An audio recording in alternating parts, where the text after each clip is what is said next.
Okay, big up everyone. Hope everyone is doing well. And I'm just trying to sort out some disputes on more music. It's fucking getting on my tits. I think somebody's bought one of the, the music that I used to use. I think someone's actually bought the rights to it. So now they keep trying to do me for copyright. So it's fucking annoying. How you doing anyway, guys? How you doing, Pipes? You alright, mate? Hope you're well, pal. Right, let me just get this sorted out. And how you doing, Pepsi? All right, matey? All right.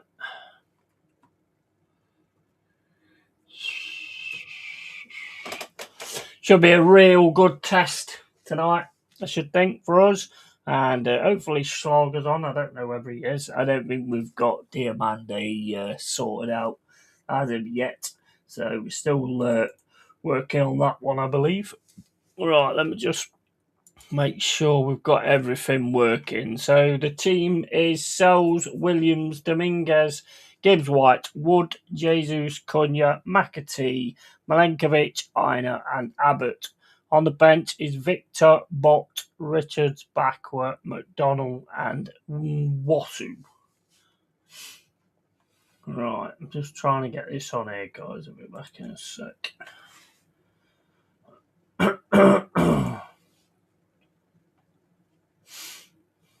Right, so we're oh no, we don't want that on there, do we? Fuck's sake.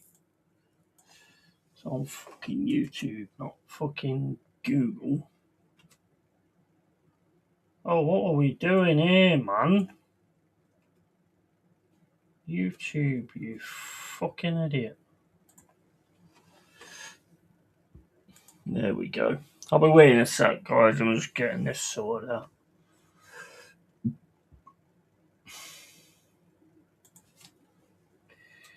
Right. Long.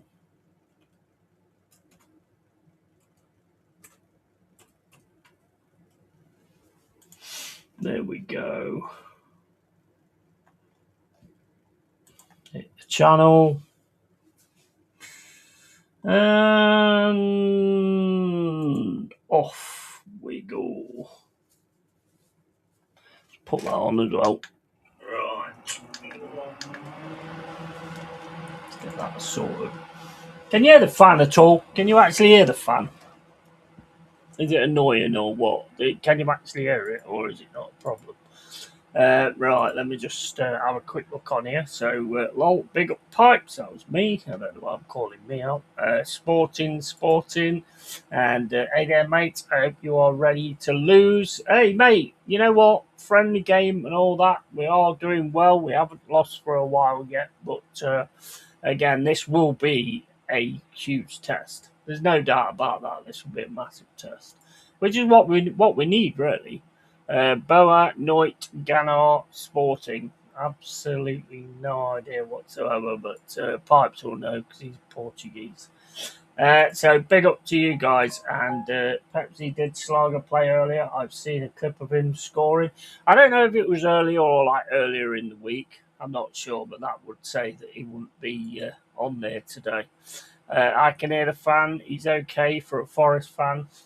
Mate, I already thought of that, but well done. That it's.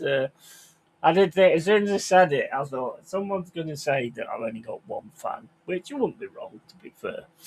Right, okay, so let's get this going. Where is it? And then get some beer going as well. How are you guys anyway? You doing okay? Right, okay, so there we go. Got the game coming on now. Or should have.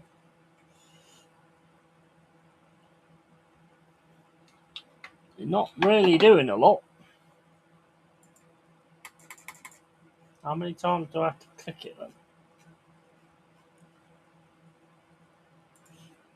Oh, I'm clicking the wrong fucking thing. Fucking hell. Oh well, at least you got 10 minutes to go for me being a fucking bellend. How do I get this on then? Oh. Is it? Oh, it's not logged in, is it? Fuck's sake. Now it's logged in.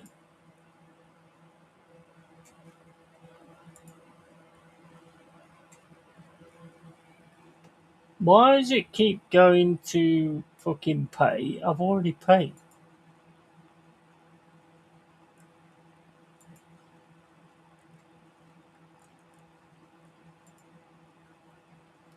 It says watch. What was that there? Fuck. It says watch live. And when I click on watch live, it says subscriptions by the packages. So where's the fucking game then? I bought the fucking package, didn't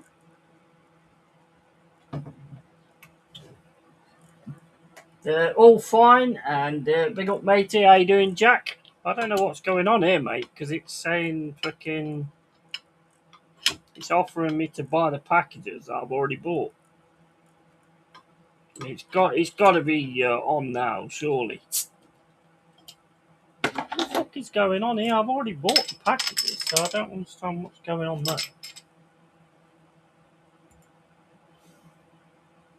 Manage account. Right.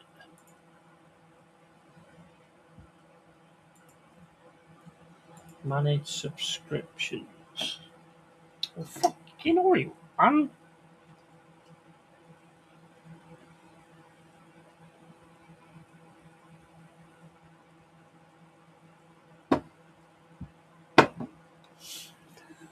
Right, so, well, that tells me absolutely fucking nothing.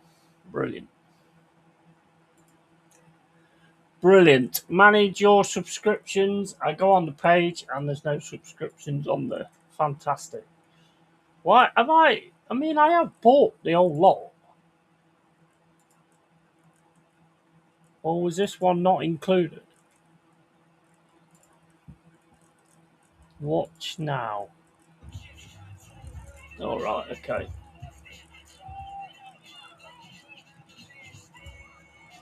Where's the fucking volume? There you go. Okay, panic over, panic over, panic over. I thought it was fucking. I thought it wanted more fucking money out of me then. So I'm selling the fucking shirt. All good, mate, says Jack. Hope you're well, pal. I haven't seen you for a while. I bet what you bought was more packages of Cruise Campo. Well, yeah, I mean, that goes without saying, doesn't it, really? I've got quite a bit today. Well, 10 cans and then 2 bottles, and I've already got a can in there anyway. I love my weekends where you just sit down and have a beer.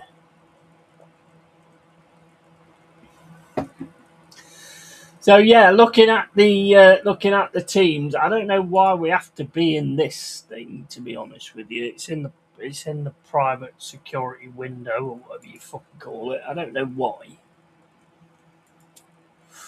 Let me see if I can actually get it on doing it this way instead.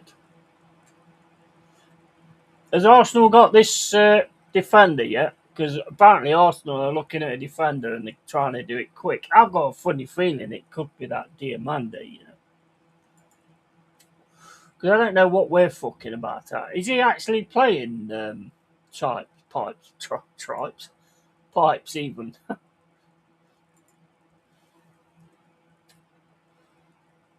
Nah, I can't find it on there. So we'll just stick me on it. I ain't gonna fuck about with it anymore. Right, I've been too busy, mate, with all this airport stuff, filling in forms. Nice, mate. I wish I was heading off somewhere, mate. I tell you now. So yeah, envy on that. Big up expat, how you doing, matey? All right, pal. What do you think of like the training gear that came out the other day? I mean, I won't bother with any of that. The away shirt looks like it's going to be green and yellow. It looks like. I don't know whether it is or not. And Diamande? Usman Diamande. Diamandem. Demandem. We're supposed to be signing him.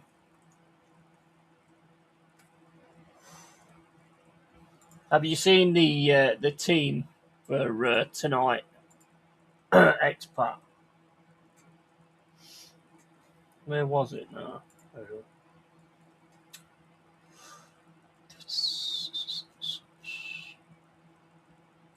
Sells, Cunha, Abbott, Milenkovic, Abbott.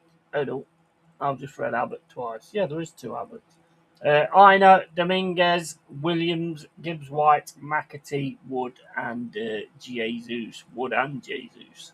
Then on the bench is Victor, Bott, Richards, Bakwa, McDonald, and Nwasu.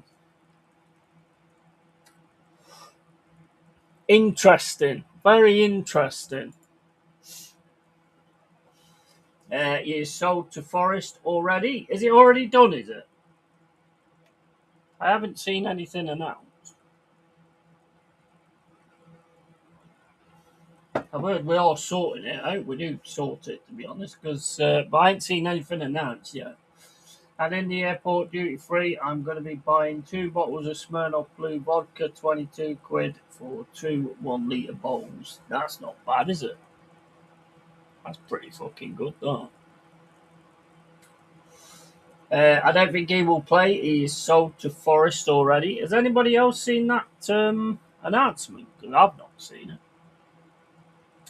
I fucking hope so, because I'm thinking that Arsenal's going to grab him. So have you heard that then? Have you actually heard that he's been sold to us? Because I ain't seen shit on it. We've got a game in a minute against some Saudi side, and not officially sold. I'm going to watch the game at my local pub. See you later, mate. Yeah, take care, mate. Enjoy the game. And I spend quite a lot in the shop on the shirt, original shirt, tracky, and even a mug. Bit like me. Yeah. Oh, the mugs look pretty cool, don't they? The mugs do look pretty cool, to be fair. So, good news about Sangari staying around as well. I think he's just got better and better for me. Started up a bit of a dodgy sort of start, but I think as he's carried on, I think he's got absolutely loads better and better. So I'm really glad that he's sticking around. Some of our World Cup players are back for tonight. Nice. Well, what do you think about Glasner being interested in Beto anyway? What's your thoughts on Beto? Because I'm not that intrigued by that, if I'm honest. I'm not. I can't say as I've ever really rated him, if I'm honest. But what do you guys think?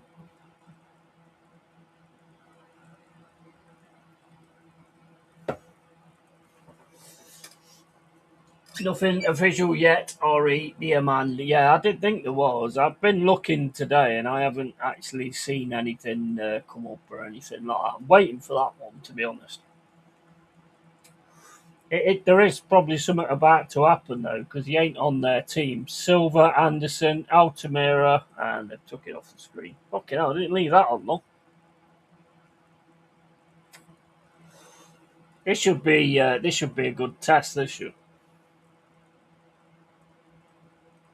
Beto only scores against us.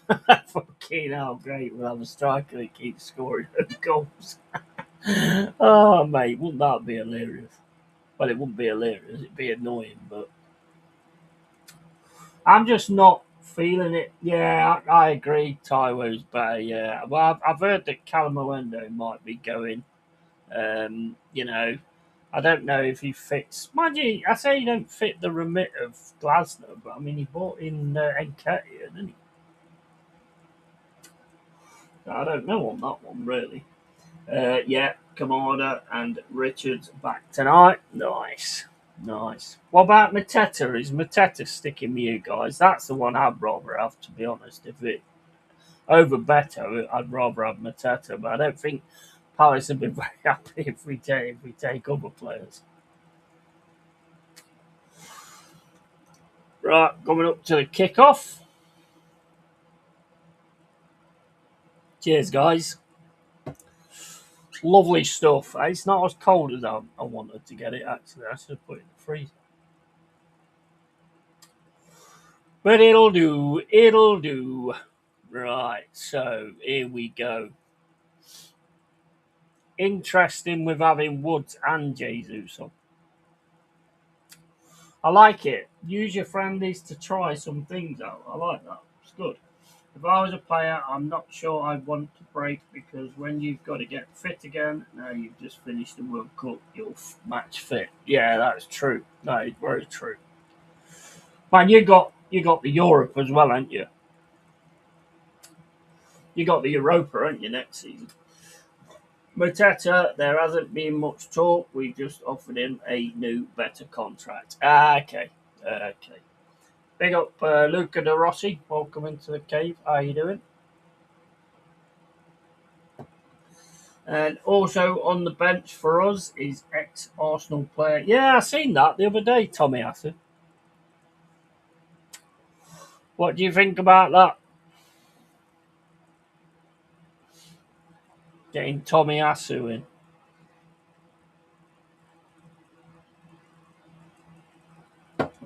Come on then, Reds. Here we go. Kicking off. Hydration break. No, not yet. Woods gets the header. It's knocked down to the left-hand side. And it's dropped back to Milenkovic in the centre. Gets it over to Cunha. Ball into the centre. Nice little back heel there. Forrest on the attack here. Can't get the ball down the right-hand side, though. And Gibbs White goes flying over the Sporting Lisbon player.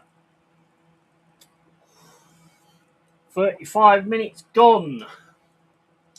And so I think he's taking his time and assessing his options. And Tommy Yasu, not bad experience when he was fit. He played well for Arsenal, but he's never fit. That is very true. Yeah. That is very true. And ball down the left-hand side. That's straight into the hands of Glasner. Wood with it on the edge of the area. Gets the ball back to McAtee. McAtee then plays it into the middle to Dominguez. Dominguez drops it across to the left-hand side to Cunha. Back into Dominguez in the centre. Plays it into McAtee. Nice pass there from Jesus, but it's taken off him by Sporting Lisbon. But here comes Forrest again. Here's Woods. He's in the box. Woods is in the box. Takes a shot. Saved by the keeper. And it's in from Igor Jesus. And Igor Jesus carries on netting. Carries on scoring. It's a good save, but it left it right in front of him. And any player should be able to get on the end of that. And who is it? It's the man, Igor Jesus. That man cannot stop scoring at the minute. I can't really get off onto the other thing because I'm in this private browser for some reason. Nice little pass through for Woods. Tackles dropped. And goalkeeper just saves it and puts it right into the centre of his goal. Jesus is there to put the ball away, but he actually has to do it twice. He's going to have a good one this season. Our friendly tonight is the most interesting one of ours because some of the main lads are back, and our last friendlies have been shit because it's mostly been kids in defence. Oh, you had the Bromley one, didn't you? And we've got a minute silence in our game due to respect Franco Baresi, the legend Italian defender. Yeah, I saw that. I saw that earlier, mate.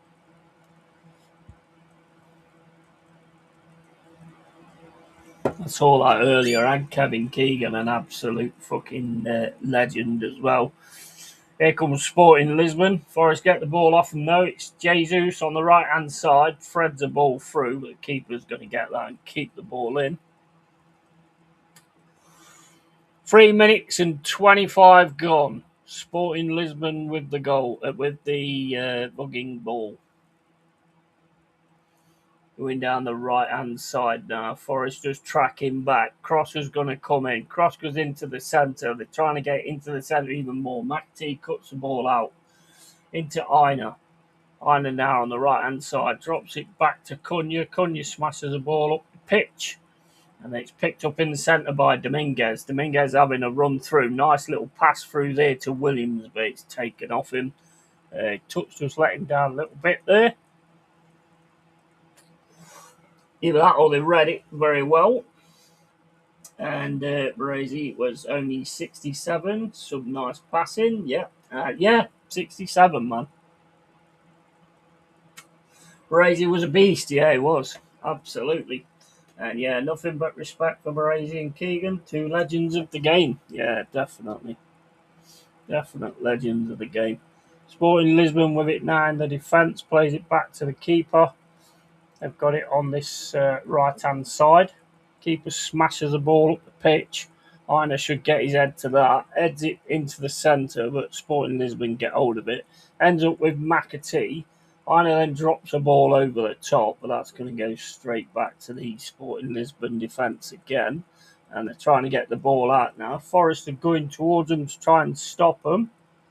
But so far, that's a ball there. Left hand side for Sporting Lisbon. He's a danger man as well, isn't he, that left winger? And Sporting Lisbon now just playing with the ball outside the box. Shot comes in. Sells manages to save it. Goes out for a corner. They look a bit handy, though. That was a good shot, that was.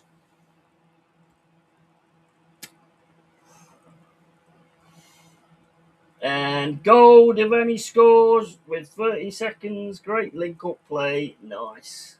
Nice one, man. And Dad said Kevin Keegan was the type that he could play today. He was ahead of his time, yeah. All right, mate. He's an absolute legend. I mean, even some of the stuff when he was a manager as well. I mean, you never forget that when he turned around and he says, I love it if we beat them." That'll be one phrase that will go down in history. What do you think about this FIFA selling the game off? What a fucking load of bollocks that is. It was obvious it was going to happen, though, innit? Eventually. 6 minutes and 15 gone. Sporting Lisbon 0 and Forest 1. And we're playing this game in Lake Como in Italy. Such a lovely place, but it still says fuck all about the fans. They'd have sunk over £1,000, I reckon, to get there. Yeah, and Kev seemed such an honest bloke. Could play a bit too. Couldn't ride bikes though. Yeah. It's crazy, isn't it, when you see these players like fucking passing away and stuff, and they're the players that kind of you was watching to a point back in the day and stuff.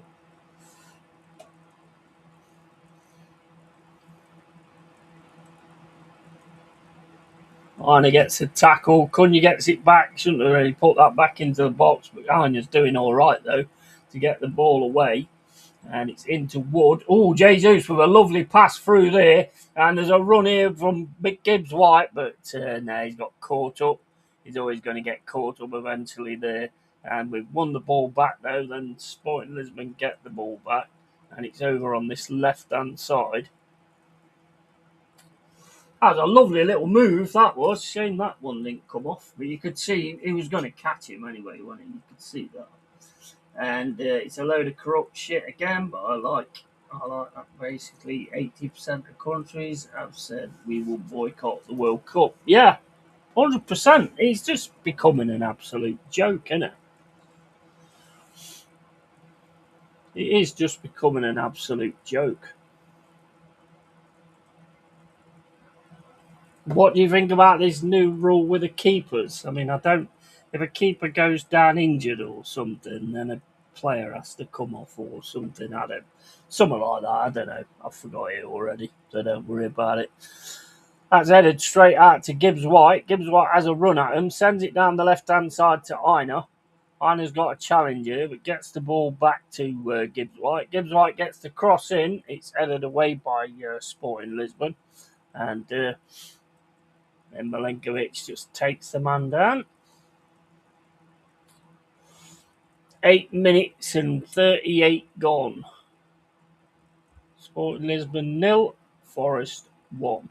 But anyway, like I say, when it comes to friendlies and stuff like that, I've seen a few times where teams don't win a friendly or anything like that, and they come out at the start of the season absolutely blazing.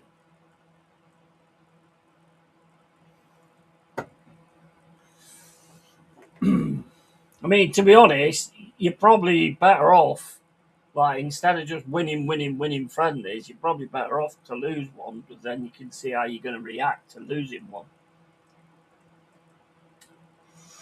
How the fuck can you sell the World Cup to the highest bidder? So basically, the Middle Eastern countries will have it all the time because they've got cash up to their eyeballs. I think it's something to do with like a Trump, something to do with Trump consortium or something like that.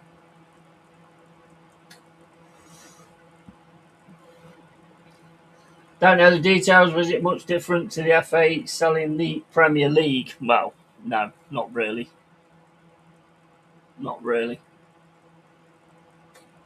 I don't know much about it. I've only seen little bits on online. I've not really been bothering that much online lately. To be fair, I was telling Marie the other day the only things I use online at the minute is block and not interested.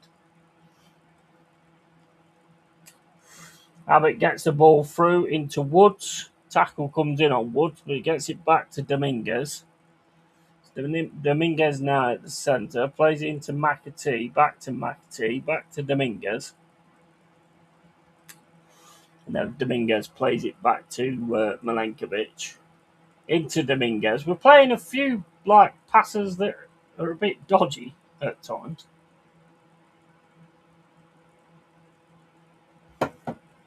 Back with the Sporting Lisbon goalkeeper. I'm just going to say Sporting.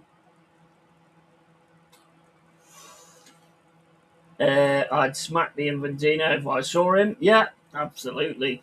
Didn't know the details, and like my dad said, we removed Sepp Blatter for corruption, but the whole organisation is corrupt. You're just removing the head of the rotten weed. Yeah, exactly. Yeah, totally right. Mate, there's that much money in it. There's that much money in it. There's going to be corruption, isn't there? There's going to be corruption. Always is, unfortunately.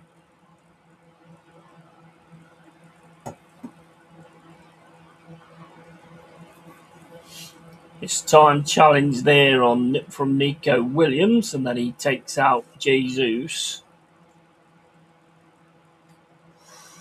And yeah, Trump's son-in-law is involved, so that's just mate rates. Yeah, exactly. Yeah, 100%. 100%. Leave our fucking game alone. Back to the Sporting keeper. Sends it over to the left-hand side. Jesus gets in there with the press. McAtee drops the ball over the top. It's headed back by Gibbs-White. McAtee can't get the next header. Woods gets it. McAtee now is in the box. He just managed to get his foot on it and take it away from him. And here comes Sporting. And tackle comes in there from Gibbs-White. But Sporting coming down the centre now. That's a good press from Dominguez, but Sporting Lisbon get the ball back, and they've got it on this left-hand side now. Looking to shoot, takes a deflection off Milenkovic, I think it is, and it goes out for a corner. 12 minutes and 43 gone.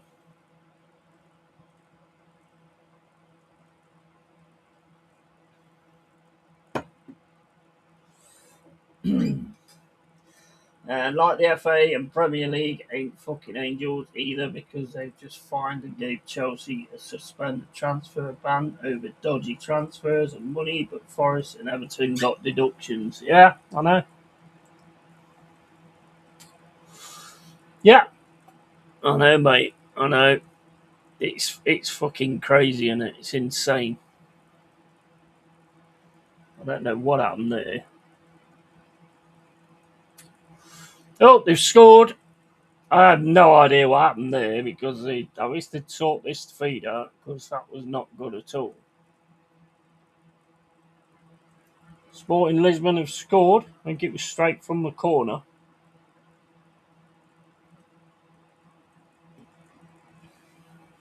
Game on, 1-1. 13 minutes and 50 gone. Gonzalo Inacio, right. Corner comes in. Yeah, he's headed straight in the net. Good header, that is.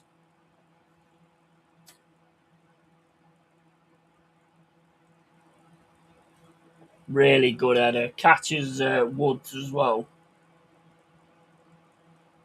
That is a good header. So no chance there. And they can't bear to give a big club points deductions. Nah, seems that way, doesn't it? And goal 2-0 to Palace. Eddie Nketiah. Nice. Who is it you're playing?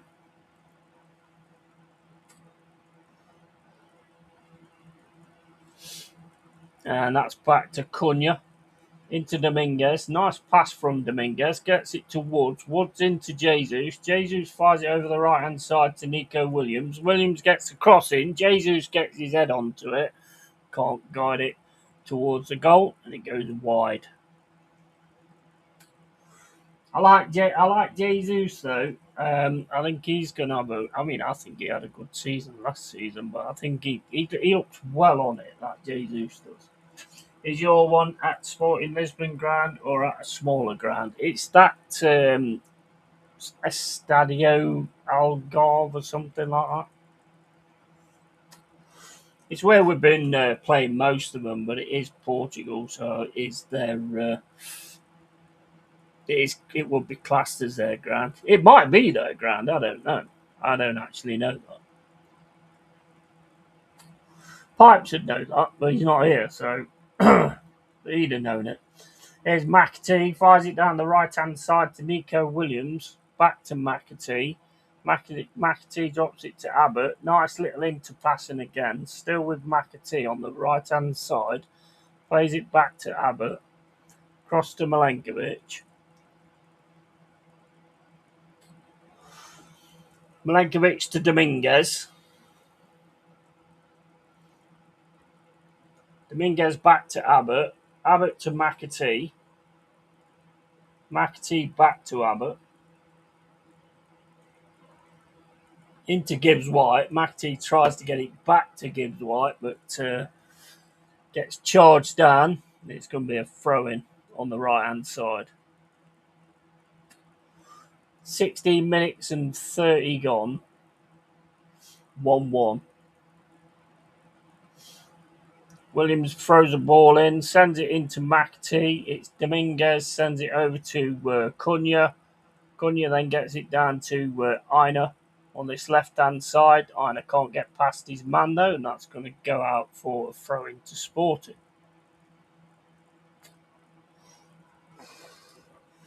Our defence hasn't been good for a long time. Great header, though. Yeah, it was. Cracking header. And some Saudi club. It's not their ground, which is big. 50k, is it? Is it 50,000? Is it? I don't know. I wouldn't have known like what their ground was called. It's the one we've played all of them on, isn't it? Here comes Sporting again down this left-hand side, cycling it back to the defence. Ball right over to the right-hand side of defence. Sent into the middle. Presser's coming in now from Forest with Dominguez. Jesus gets involved as well, but Sporting managed to get it over to this left-hand side. It's going over the halfway line. Smashes the ball down to the right-hand side, but Aina picks that up. Here's Gibbs White. Gibbs White then gets taken down. McAtee gets it, sends the ball down the right-hand side, and Nico Williams got on the end of this. He's got a lot of pressure on him, though. He has to drop the ball back to Abbott into Jesus. Jesus then drops the ball back to Dominguez. Dominguez again sends it over to Jaya Cunha. Into Gibbs White, back to McAtee, back to Gibbs White. Gibbs White plays it right through for Woods. Here's Aina on the left-hand side. Cross comes in. It's covered again by Sporting. And they're just trying to get the ball back out the box. Aina wins that ball. Ball comes into the box. Jesus can't get his head onto that. And it's still with Forest with Gibbs White. Gibbs White's going to have a shot, and that's going high and wide. I don't think it was a good one. Didn't look very close anyway. Yeah, their ground is massive, like a Portuguese Emirates, and it's one of those. Fuck it, I'll just order a pizza day, $13.99 large pizza with ham, mushrooms, and meatballs. I'll have some of that, sir. Absolutely, mate. Absolutely. I've just had a chicken and bacon pasta bake. That was lovely. That was. I don't make them myself. It's only like a ready meal. I had to do something quick because I was playing a game, so kind of left it a bit late. Sporting with it now in the defence. Sends it over the left hand side. And it's back into the defence. Jesus goes in to close it down. Sent back to the keeper. And they drop it back over to this left hand side. And they play it right down the left hand side. But that should easily be covered by Milenkovic. Sent back to Sells. Ooh, Sells passes a ball out. And he very nearly got that in the box. And here's Milenkovic. Over to Cunha. Cunha then smashes it down the pitch, and that's just going to go all the way to the defender. Here comes Sporting again.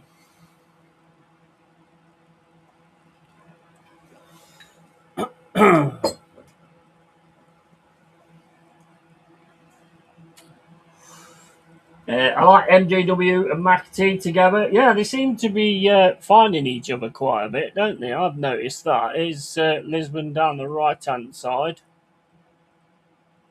Shepherded him out here with Aina. Still got it on this right hand side though, looking to get the cross. Nobody's gone near him for the cross. Header comes in though from from Dominguez, and it's out for a corner.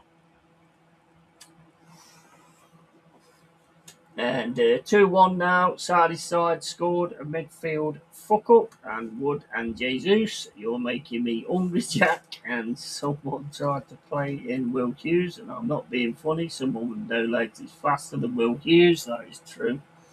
I'm glad it was our mistake though, because that'll be ironed out. Yeah, exactly. Exactly.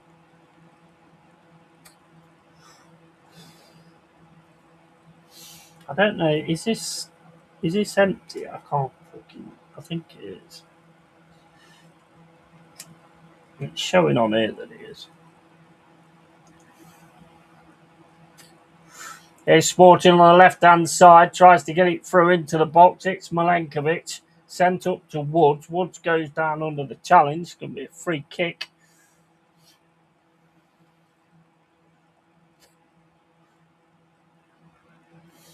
It's his chest.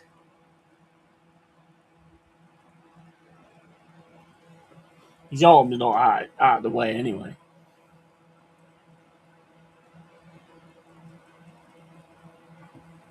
Milenkovic with it now in the centre. Plays the ball up to Gibbs White. On Gibbs White straight away every time, and they took it off him again. And it's over to the defence now of Sporting. On Gibbs White straight away, aren't they? I understand why, though, I suppose. And, there's a ball right through on the right hand side. They're in the box here, and he's offside.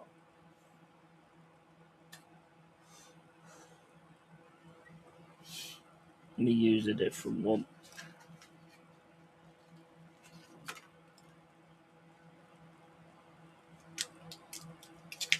I'll check that when I can actually see it properly. Actually, that's. I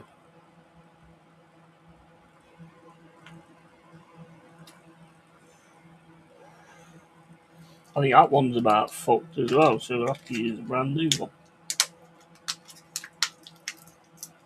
Can't check them, so I'll have to just use this one instead. I know this one's full, I'll check them ones in a bit. Why did that not click in there? Oh, I know why, because I'm an idiot. Because I've left the fucking thing on the bottom of it.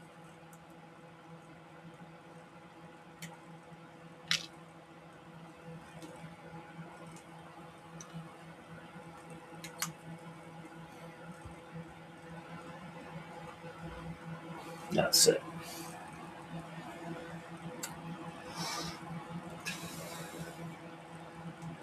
Let's drop that down to about 2. Sporting Lisbon now get back to the keeper. Ball's fired right over to the right hand side. Forest won it with McAtee. Smashed down the pitch. Comes back by Sporting though. Milenkovic can't get his head to it, but Abbott covers well. Just heads it back to Souls.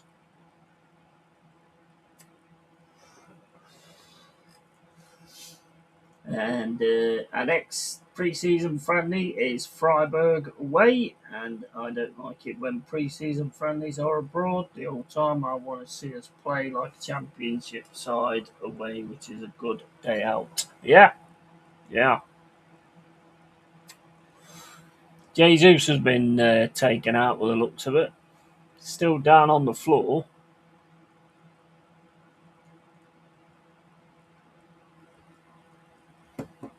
This don't look good either. It's not. It's sort of caught him in the back of his leg.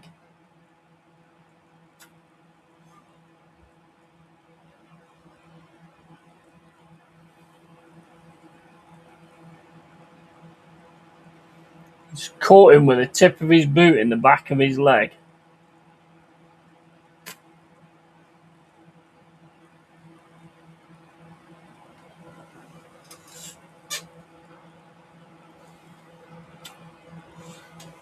He can't stop scoring. Let's hope this ain't going to be anything big.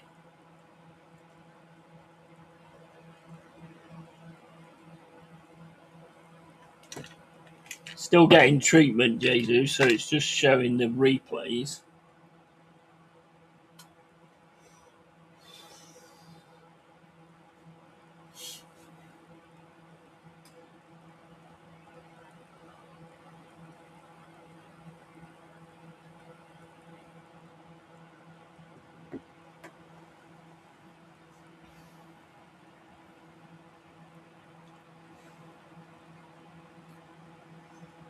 So have you got the shirt then? Have you got the shirt, X-Pac?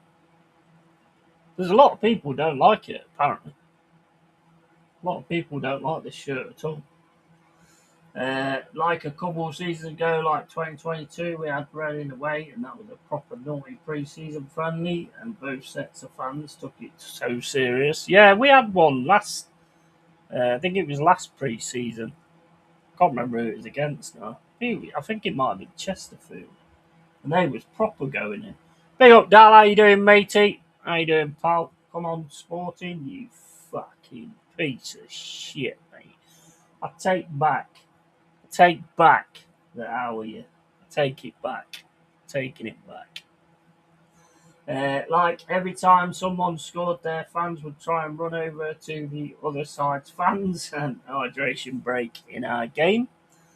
Yeah, I think I don't know if Jesus is back up yet. I ain't seeing players injured in pre-season, a bit like Carvalho and that clogger at Ilkeston. Yeah. Jesus is back on the pitch anyway. Sporting have got it now in the right-hand side. On the right-hand side, sorry. Got it in defence. Domingo, I don't know about you, X-Pac, but I love the way Domingos just closes in.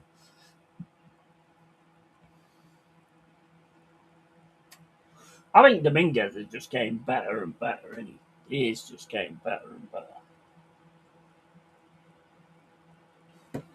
better. I'll laugh in there. Hope you're well, matey. Hope you're doing well. Who's this defender you trying to get then? Is it this Ramon guy? Ramos or Ramon or something? That lad you've got, though, he looks pretty decent, actually, that Tisolis. I've never heard of him. But I tell you what, looking at the YouTube videos and the scouting videos, he looks pretty decent, to be fair. Here comes Sporting on the edge of the box. Go on, Abbott. Yeah, manages to get the clearance away. Abbott, and that's going to be another corner.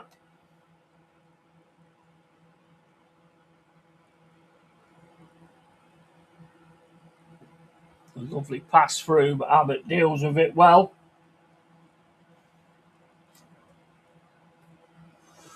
And ordered, not yet received. I really like it, which is rare for me. Yeah, there's a lot of people who don't. They think that they've just made, tried something and then like made up a reason for it being the way it is. But I don't know. I like it anyway, and that's all that matters to me. And as a Forest transfer window, well, we got Slaughter. We're on the verge of getting Diamande, hopefully. Uh, There's another one that Pepsi keeps going on about, Dodo from Brazil. I don't know who the hell that is. Ramon seems all right. Yeah, I've never heard of him, mate. There's a lot of players that teams look at that I've never actually heard of. He's caught him right in the back of the leg there, Nico Williams. Dominguez's class only kept out mainly by Ando. Yeah, I agree. Yeah, I totally agree. I like him. He's another one for me that's just got better and better, and he offers a bit of a goal threat as well. Ball in from Lisbon, that's going out for a corner. And Bruno G incoming. Yeah, that is definitely going to be happening, isn't it? Well, Newcastle's got a new manager already, haven't they? A German guy, Jassel or something like that. Apparently, well, I've read today that Joel Linton wants out now. Joel Linton wants to leave now, but I don't know how much reality there is to that. I've seen it on Instagram, but yeah, apparently he wants out. I do like Joel Linton. Shame he's Argentinian. Yeah, but I mean, he's sound, isn't he?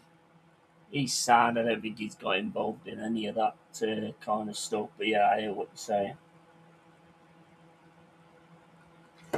Diamande, the winger. No, he's gone to Real Madrid. It's the defender, Usman Diamande. Played against you guys in the Champions League, I think. That's where I remember him from. Looks really good. Looks really decent, to be honest, if we can pick him up. It's really decent. Is it Dodo from Fiorentina? It might be. I don't know. He's a Brazilian guy. I know that. I've not really heard much more about it, to be honest. I did see it on X, but I haven't seen anything of it since then.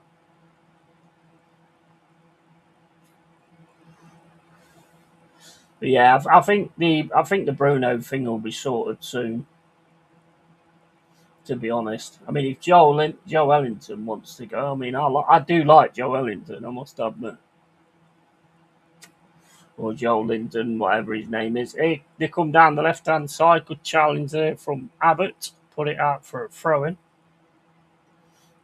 32 minutes and 20 gone.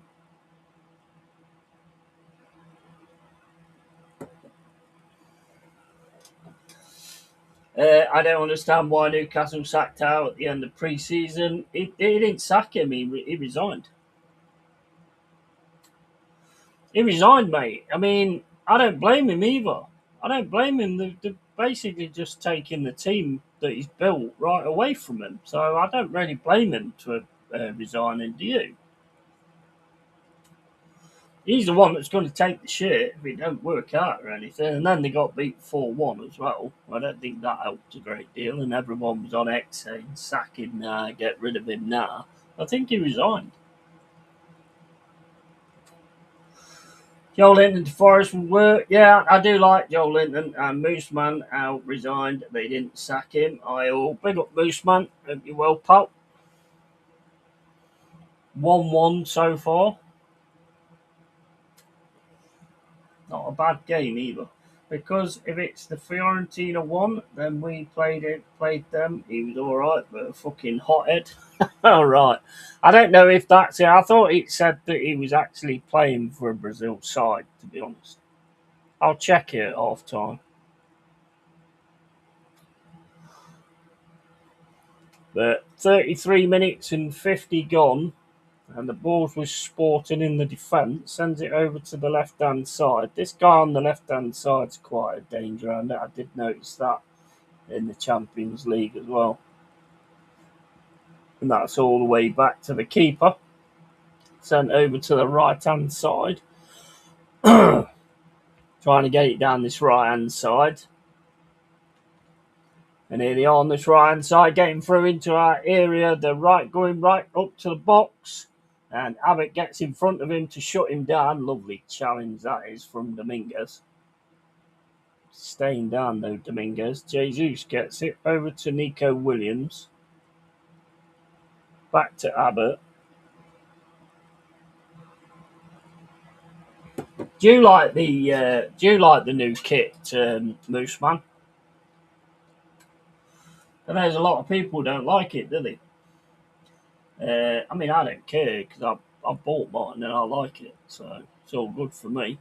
And that's a mistake there. Here come Sporting in the centre. Again, the close down is there by Gibbs White. And he also gets a foul as well by getting grabbed. Free kick, Forest. That's a beautiful challenge, that is, from Dominguez. On the edge of the box as well. Lovely challenge there from Dominguez. He resigned, did he? If that's the case, I understand it because the team's getting ripped apart. He resigned. I can't fault him, to be honest. And bad timing for Howe to leave. Respect to him. Yeah, but the thing is, if your team's just getting taken away from you, you know what I mean? It's just, and the fans are having a go at you as well. I mean, what are you going to do?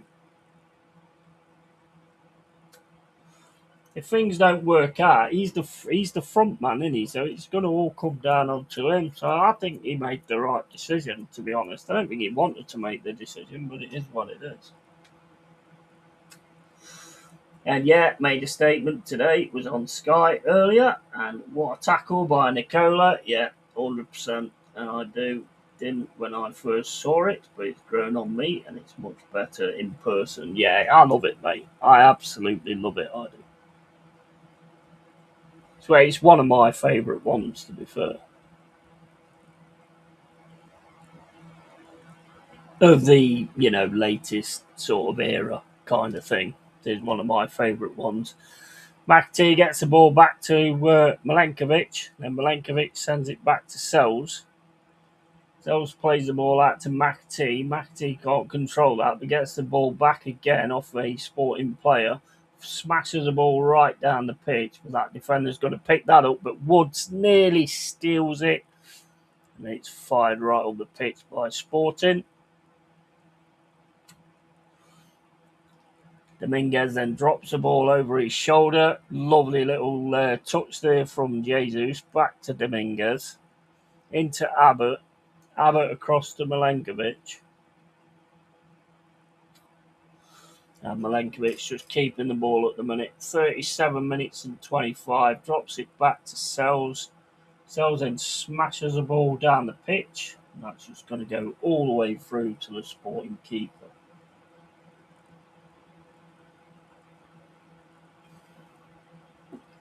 Sporting with it now on the left-hand side. Again, Dominguez straight in there.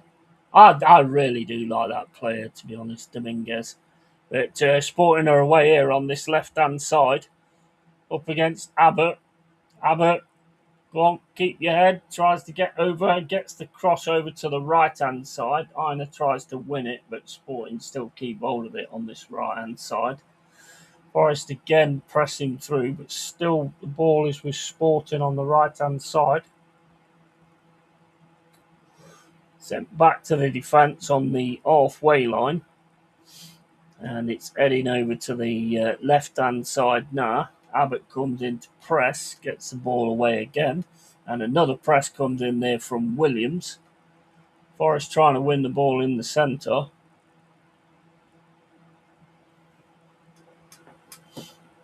And it's thrown Forest on the right-hand side.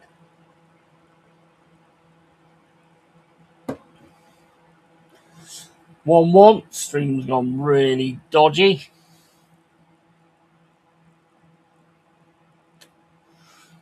38 minutes and 55 gone. Sporting 1, Forest 1. And Sporting again on this right-hand side, trying to take on Aina for the cross. Goes down. There wasn't much in that, to be fair. Didn't look much in that. Gets a free kick, though.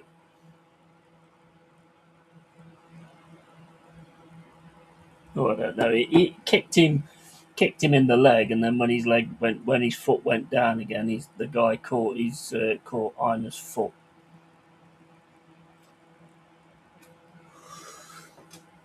What a tackle! And well, this away kit, is it going to be green? Keep hearing that this away kit's going to be green. I don't know if it's the one that I saw or not. Free kick to Sporting on the right-hand side. Ball comes straight in. It's gone wide. 40 minutes gone. Forest 1, Sporting 1. Referees claiming a touch from Forest. I didn't actually see it hit anybody. Did it hit Cunha? I don't know, because I took the replay off. Sporting again on this left-hand side. Ball comes into the box, headed away there by Abbott, and smashed away by Morgan Gibbs-White. Out for a throw-in on the right-hand side. Sporting.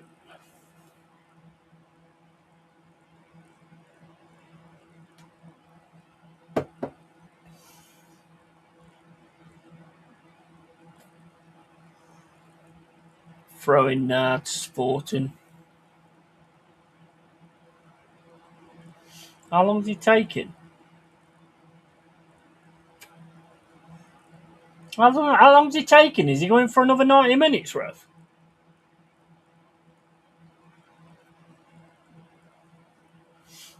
And Sporting picking up in the defence.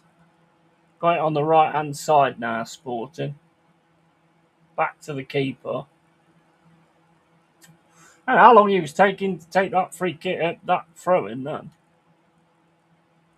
Smash right down the right-hand side. Cut out by Cunha. Here's Dominguez in the centre. Plays it across to McAtee. McAtee then skips one guy. Gets it over to Jesus. Jesus then crosses it into Woods. Woods gets it on his chest. Gets ahead a second. Into Gibbs-White. It's over to Aina. Back to Gibbs-White. On the left-hand side. Plays it across to Dominguez. Dominguez then drops it back to Milenkovic. Over to Cunha. Cunha into Gibbs-White. Gibbs-White right across to Abbott. Into Jesus. Jesus then plays it back to Abbott. Into McAtee. McAtee drops it to Jesus on the right-hand side. Into Nico Williams. Nico Williams now trying to get the cross. Gets the cross into the box. It's cleared but cut out by Abbott. And then McAtee gets a volley on it. And Milenkovic gets in to clear that up, but the Paul picked it back up. But McAtee gets in there to stop them taking the ball away. And it's over to Cunha. Cunha into Dominguez in the centre. Dominguez drops it back to McAtee, across to Abbott. Abbott back to Milenkovic.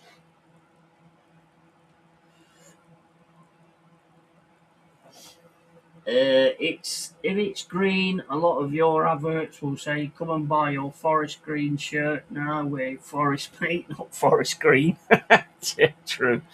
Here's McAtee on the edge of the box. That's going to go through to Nico Williams. Abbott's got it now, just backing off. Sends it over to Dominguez. Dominguez across to Cunha. Cunha then drops it to Gibbs-White. Gibbs-White goes down into Aina. Back to Dominguez. Dominguez then plays the ball in. Ball goes into the box. That's straight to the keeper. 43 minutes and 40 gone. And it's Sporting 1, Forest 1. Sporting with the ball in defence. Back to the keeper again. over to this left-hand side.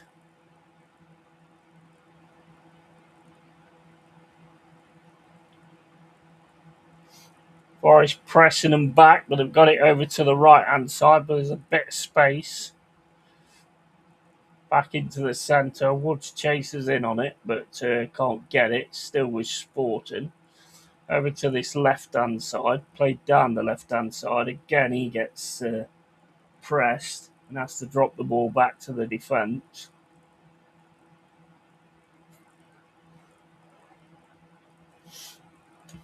And Sporting get it over to the right-hand side again. Sent into the middle to the number 5.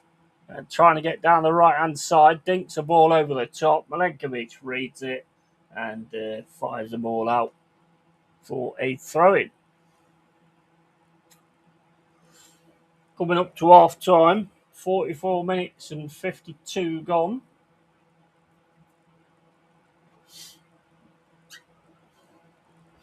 And I need another drink. And here comes Sporting down the left-hand side, having to drop the ball back. Some of the pressing at times is really good. Here's Sporting on the left-hand side. Cross comes in. It's smashed away by Milenkovic. And Jesus is trying to fight for it now. Jesus gets hold of it, gets his head to it, gets it to Woods. Woods goes down. Free kick. Only another minute on the first half. Tackle comes in from Dominguez.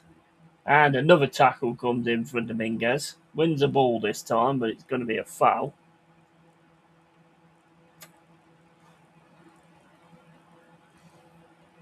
He had to have got the ball because of where it went.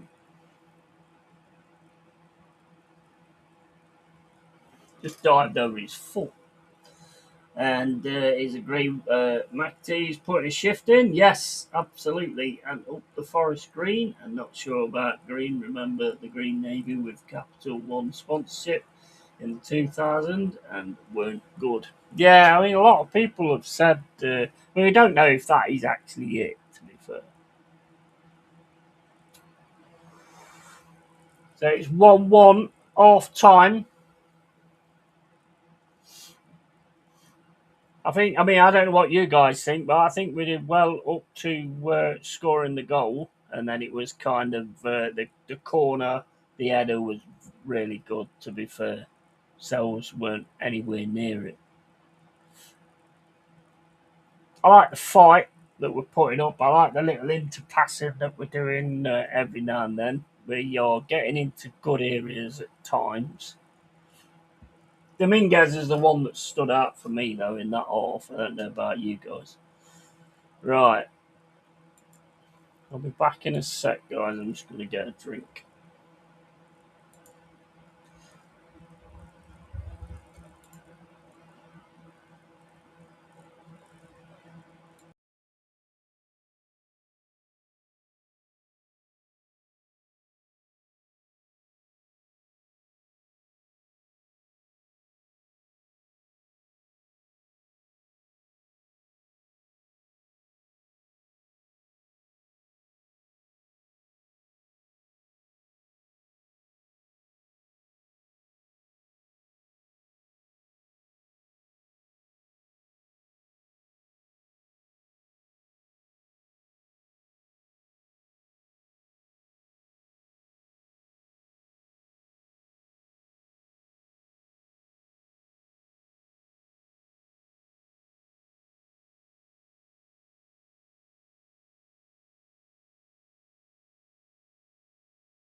Okay, so let's have a look at this dodo dude. Dodo forest.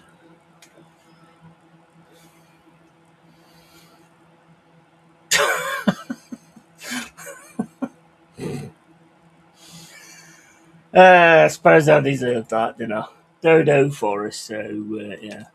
Shows me a picture of a dodo in forests. Yeah.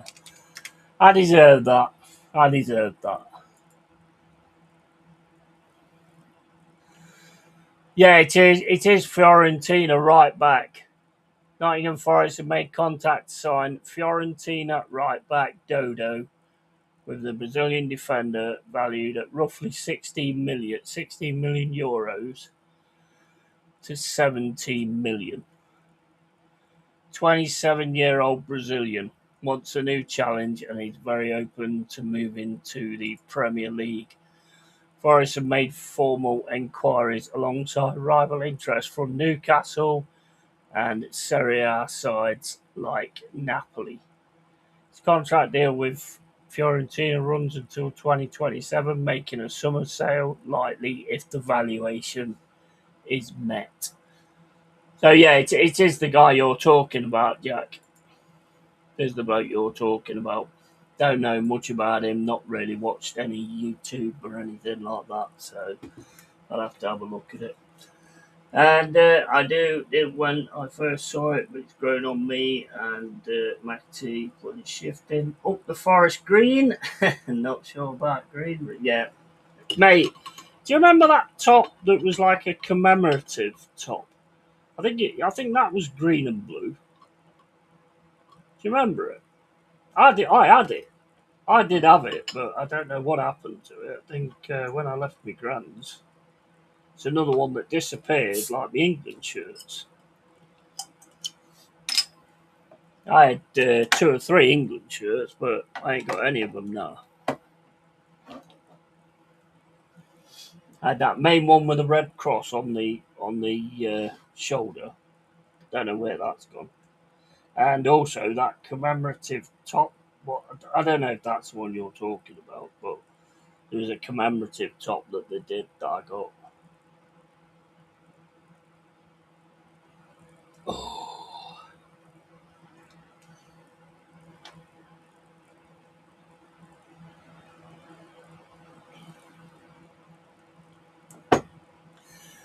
lovely jubbly, lovely jubbly. Not sure about Green. Any sporting players you'd fancy? Their goal scorer looks all right, but I haven't seen him do much else. Yeah, well, I think he's defence, isn't he?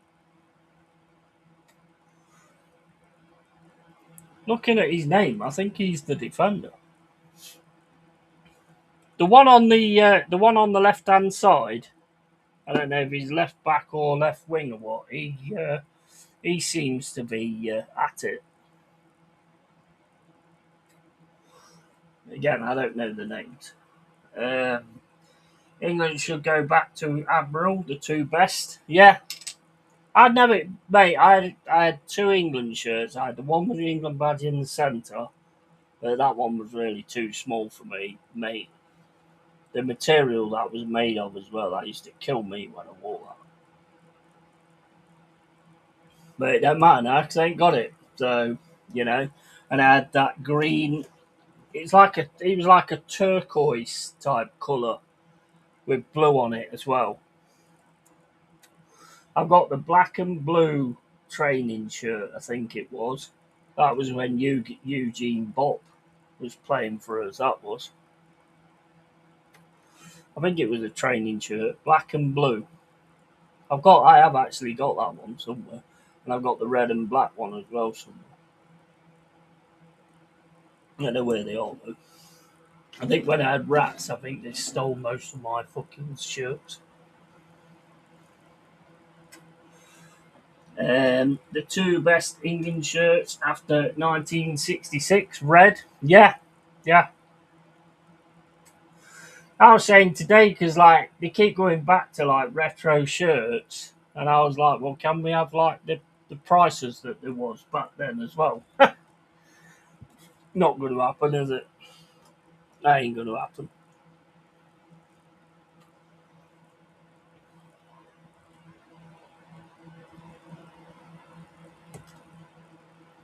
What do you think then so far in the first half? What's your opinion so far in the first half? I think we matched it quite a bit. I think towards like us scoring the goal and then them scoring the goal, it kind of went balanced a bit personally. Yeah, half time in ours, one in our 1-2-1 to us. Nice. And yeah, there's a rat running around Nottingham with a training shirt on. I bet there is. But they must go somewhere. I don't know where they go. Our own one is a nice retro modern day version. Yeah, you like that, do you? I think it looks alright, actually. I quite like it. I think it looks alright. I like the idea behind the Brentford away kit as well. You know, the Kingsman type suit. I quite like the idea behind that as well. That looks pretty decent, to be fair. Out of all of them I've seen so far, though, I mean, I love this one, obviously. Um, I think it's this one. It's this one for me. It's this one. Yes, I am biased, of course, but it's this one. I just love it. And Eugene Bop, don't want to sound a twat, but it's pronounced Urgine. It's Urgine, is it? Wasn't it Rob Lee that all but ended his career? Yeah, I quite liked Urgine Bop, or however you say it. I quite liked him, to be fair. He was only a young lad, though, wasn't he?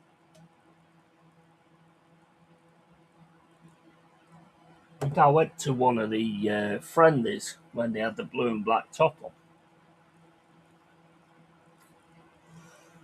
Yeah, someone coming out a kebab shop at 3 a.m. pissed after clubbing. Fucking hell, love. I just saw a rat with a trading shirt on. She'll be like, shut up, babe, you're pissed. I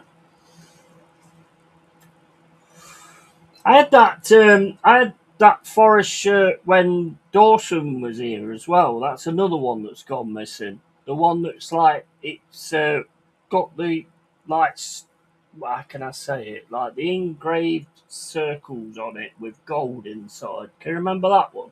Capital One, I think it was. I had that one as well, and I don't know where that's gone either. That one's disappeared as well. That's another shirt I liked as well. I think that was when Dawson was here. I'm sure it was.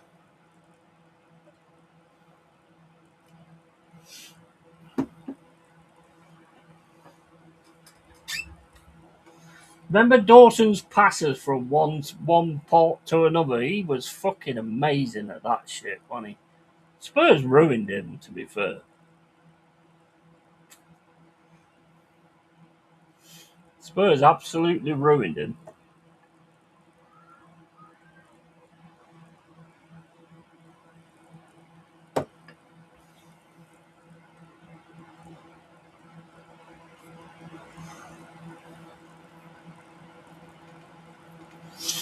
Missed rolling in. I just love the idea of it. I've always liked tie dye type things anyway. I used to wear them when I went out to Rock City all the time. So I've always liked that look anyway. I don't know if I'll get the. I probably will get the away one. I don't know. We'll see. We'll see. If I don't like it like that one with pink on it, I won't get it. Didn't like the one with pink on it. Just didn't like it. Just did not like it at all. Oh, you're homophobic. No, I'm not scared of gays.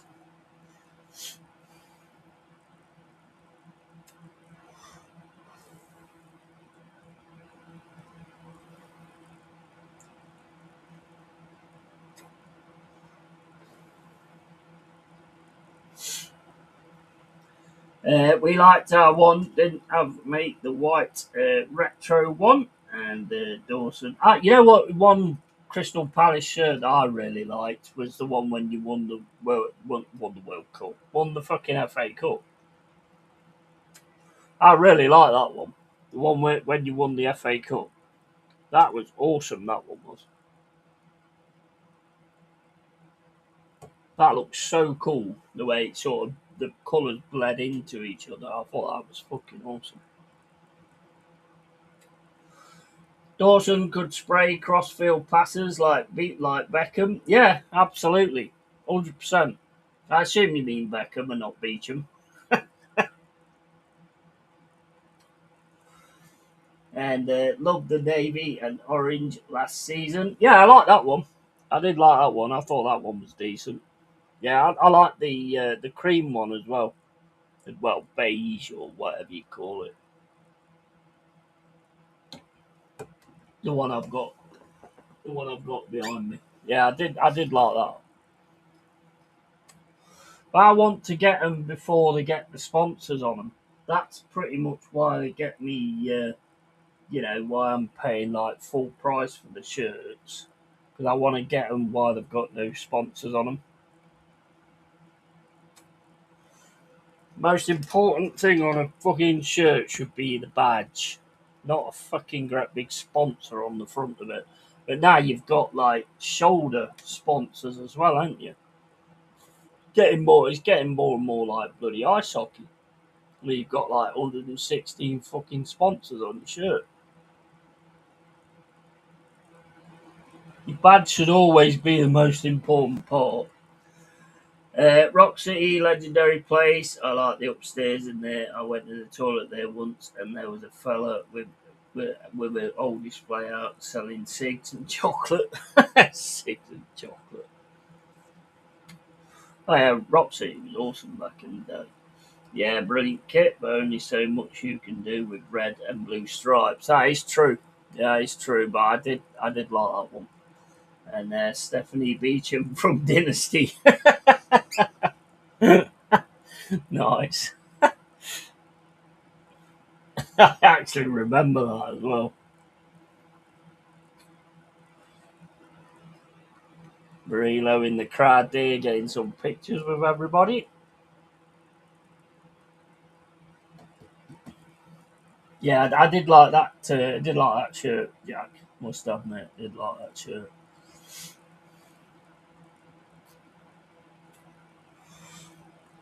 Can't wait to actually get the season going. To be honest, I like these friendlies, but I can't wait to actually get the season going. And the first game is against Leeds at the City Ground. And have you seen Leeds' new kit? Bloody awful, massive Red Bull logo across the front. Yeah, I don't like big sponsors, Bruce man, at all. I really don't. And I don't like buying shirts with them on. You pay me to fucking walk around advertising your stuff, not the opposite way around.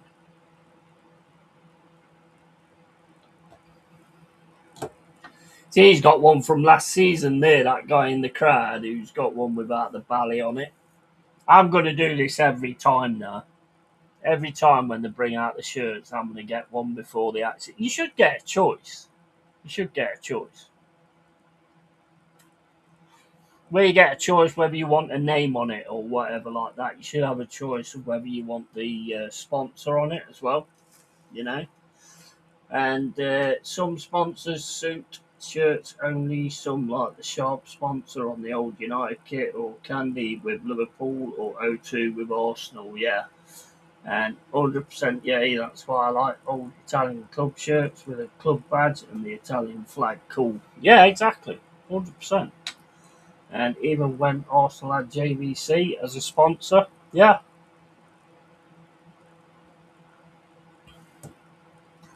I just don't think. I know it sounds stupid, but I just don't think it should be the main thing on the shirt, unless they have Cruz Campo. I mean, and then, mate, if they have Cruz sponsored by Cruz Campo on a Forest shirt, You know I'm going to wait until I can actually get one with Cruz Campo on the shirt. That makes it an whole different fucking conversation, that does. Apparently, the first club to have a sponsor was Hereford. Yeah, I think I read that the other day. Actually, it's crazy what you read and what you look at, and then something comes up to show it. It's mental. That Fresneda, I think that's the one who Arsenal are looking at. I think.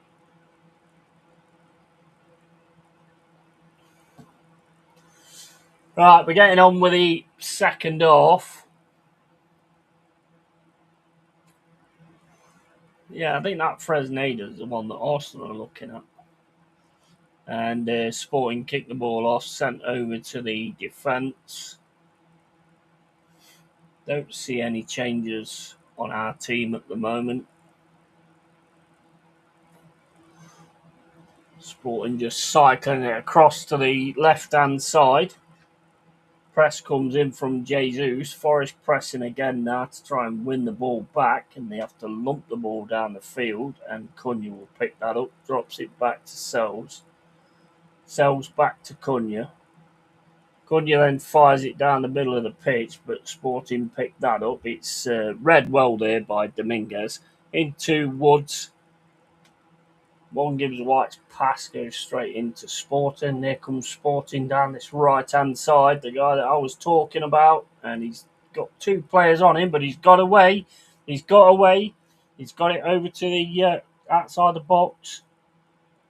Cycled over to the left-hand side. Sporting with it just in the danger area. Sent over to the right-hand side.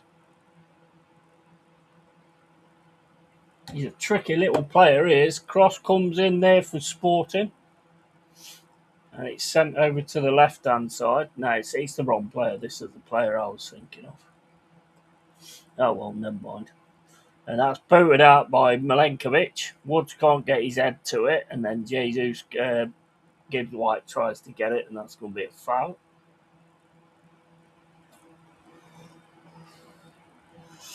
46 minutes and 42 gone.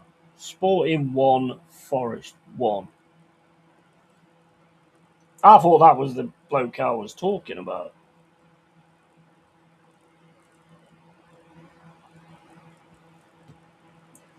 Over to Aina, back to Cunha. Cunha then sends it across to Abbott. Abbott sends it down the right-hand side to Williams. Williams then fires the ball right over the top to the right-hand side looking for Woods. Woods should get on this on second attempt and then gets tackled and goes down. And tackle comes in from Jesus. Jesus is going now on the right-hand side, trying to get the crossing. Jesus goes down, tries to get back up. Still with Jesus in the box. Trying to get the cross in. And it's cleared out, and it's cleared out for a corner, and the Sporting player stays down. Excellent work there from Jesus.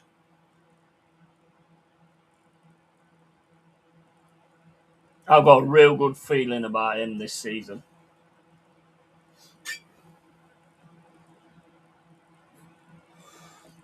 I liked him last season, but I've got a really good feeling about Jesus doing really well this season. Seems to be well on it. Corner Forest. McAtee with it. Ball comes in, over the top, punched away by the keeper. Jesus gets a shot to it. Woods gets two shots. It's charged down by Sporting defender. And then they get the ball down this right-hand side. And it's still with Sporting. Woods cuts that one out, but Sporting's still got the ball on this right-hand side. Looking to send it back to the keeper. Jesus is just working like a crazy man. You love to see it. Wood should have. He dived in front of him, so he just couldn't get the shot over him.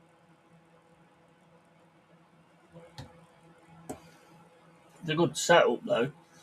And good feat by Jesus, and not a bad goal to be remembered for. And X-Pac will get the SAS to hide under the grass, and then one of the opponent players runs over that spot like a trapdoor, just put him under the ground. Yeah. Into Gibbs White. Gibbs White then gets it to Dominguez. They're all over Gibbs White, though, aren't they? They're all over Gibbs White. That pass there from Dominguez is the first thing that just didn't really cut it, and it's Sporting now of it in the centre. Forest pressing through, though, with Dominguez. And Forest get pressing with McAtee. We're just not letting him play at the minute. Abbott gets it through to Gibbs White. Gibbs White then fires it all the way back to Sells.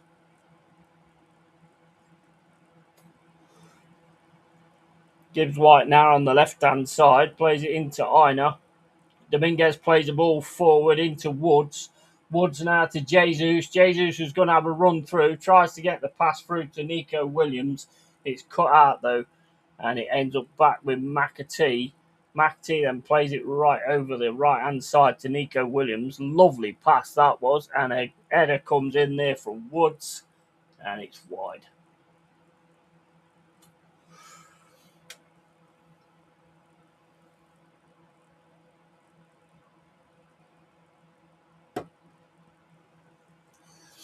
And we've just hired the scouts who recommended you bought Jesus and Cunha. They're not bad. Not bad, that. Here comes Sporting down the right-hand side. He's up against Abbott. Can't get past him. Gets the shot off, and it goes over the ball. He's looking a bit of a danger, though. This guy on the right-hand side. Zaka something. I don't know.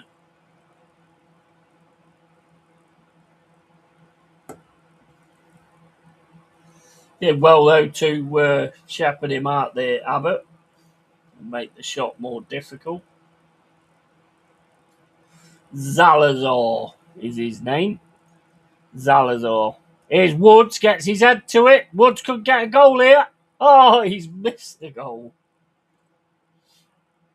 It was coming out of the air, hit it with his left foot, and he just misses the goal.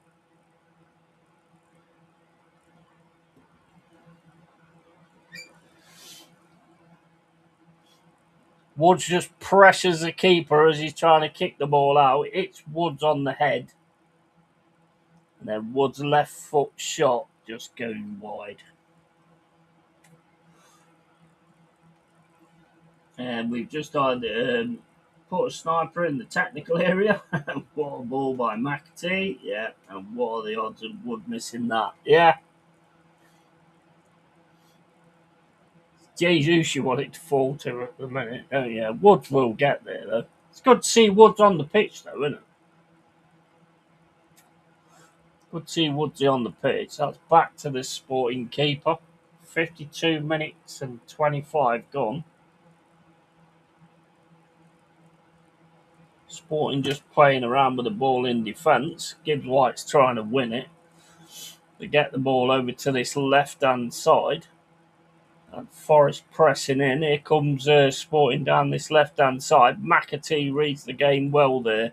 But he's still with Sporting. Oh, the pass is not right, and Aina manages to smash the ball out to Jesus. Jesus again, just Gibbs White. Not Jesus. Then Aina gets caught as he's trying to get past him, and no foul. Sporting with it now in the centre. The defence is all up as well on the left-hand side. Sends it back into the middle.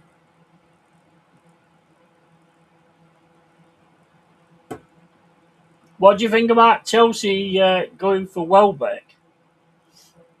I think he can score in the Prem. I don't think it's a bad one, to be fair. Sporting with it now in the centre. Completely loses the ball there. McAtee gets it through to Jesus. Jesus drops it back to Williams. Into McAtee again. And McAtee sends it to Milenkovic. Into Cunha.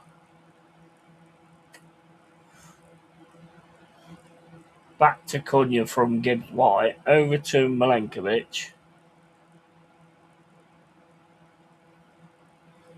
Sent over to Jai Cunha. Cunha then drops it back to Sells. Sent out to Jesus, into Cunha. Back over to Gibbs-White. Gibbs-White's pass gets cut out, but Dominguez gets in to get the ball afterwards, but then Sporting Lisbon get the ball back off Gibbs-White. Here's Sporting trying to get through the middle. Dominguez turns. Dominguez getting a lot of pressure here, but still keeping hold of it, Dominguez. Gets the ball forward, and Forrest can turn around here with McAtee. Gets it over to Nico Williams, back to McAtee. And McAtee fires it down the right-hand side to Chris Woods. Chris Woods then drops it back to Nico Williams. Williams across to Gibbs-White. Gibbs-White then looking towards Aina. Sends it to Aina. Gives it to Gibbs-White again on the left-hand side. Gibbs-White with a back heel. And it goes straight to Sporting. Sporting players down.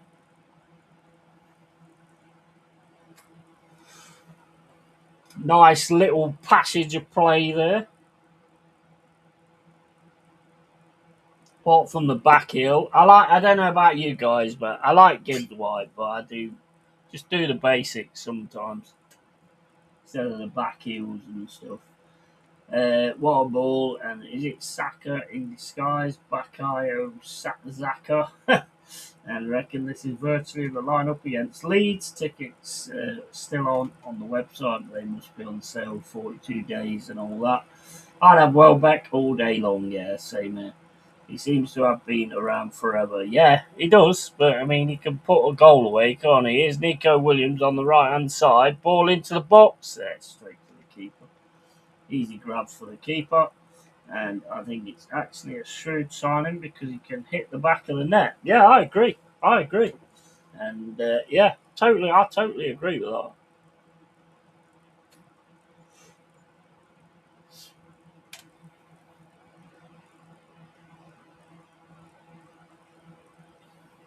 He's like a guarantee scorer, isn't he? So, I mean, he knows how to put the ball away in the Prem. So I don't think it's a bad one at all, to be fair. That's going to go all the way through to Sells. Ball sent out to Abbott. Abbott then plays it into McAtee. McAtee turns, sends it over to Jesus. Jesus to Williams. Williams plays it back to Abbott. Abbott to Milenkovic. Milenkovic across to Cunha. Dominguez picks the ball up, gets it down the left-hand side, sends it into Aina. Aina trying his best to keep hold of the ball. He's lost it. Here comes Sporting down the right-hand side.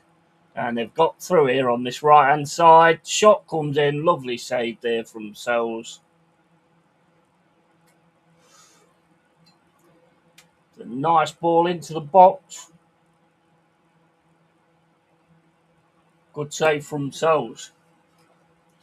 And I think it's actually shrewd. Do the fucking basics first and add flair. Yeah, absolutely. And I don't get the Jordan Henderson one though. Jordan Henderson's like old faithful, isn't he? I suppose as long as he don't jump over the the advertising boards before the start of the game. I think Enzo might be going. Because Enzo's getting a lot of 8 on X, and he's getting a lot of 8 from Chelsea fans. So I don't know if Enzo's actually going, but I mean, Henderson ain't on that level, not nowadays. Although I don't really rate that Enzo anyway. I think he's a dirty little bastard, to be honest.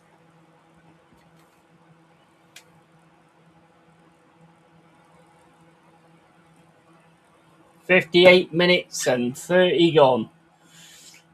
Sporting with the ball, sends it into the defence. Keeping hold of the ball at the minute. Sent over to the right-hand side.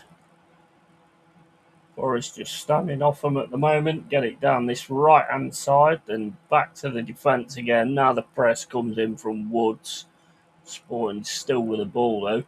Send it over to this left-hand side. Down onto the left wing.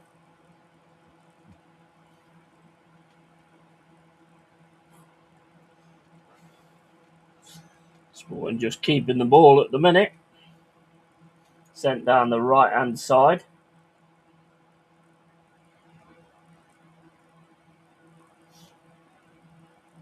Trying to get through now on this right-hand side. Player goes down. Ref gives nothing. McAtee gets a pass through to Gibbs White. Gibbs White can't quite contain the pass.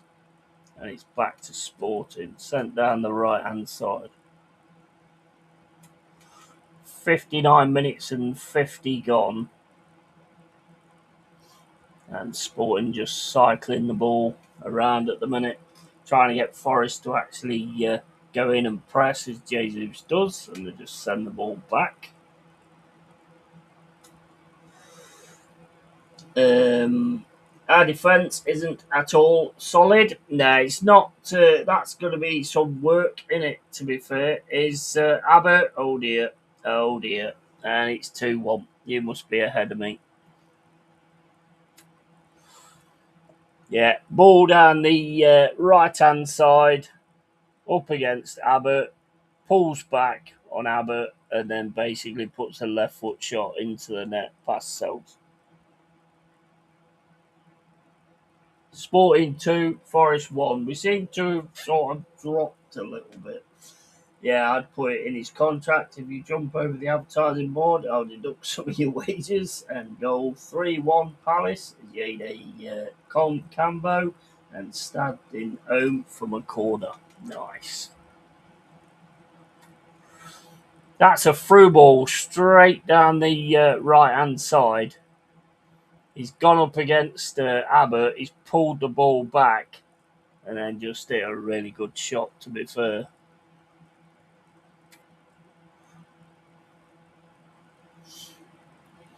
Two-1 Sporting.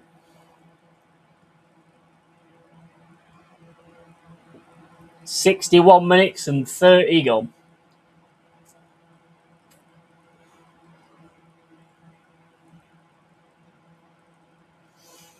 And there is Pipe's goal. Absolutely. Here comes Dominguez. Tries to send the ball back to Jesus, but that was cut. You could see he was going to cut that out as well. Forest pressing there, and Nico Williams has caught him there. That Zalazar looks a bit of a fucking lad as well. Yeah, he just tapped the ball away as Nico's gone in to try and win it. Substitutions now coming on for Sporting.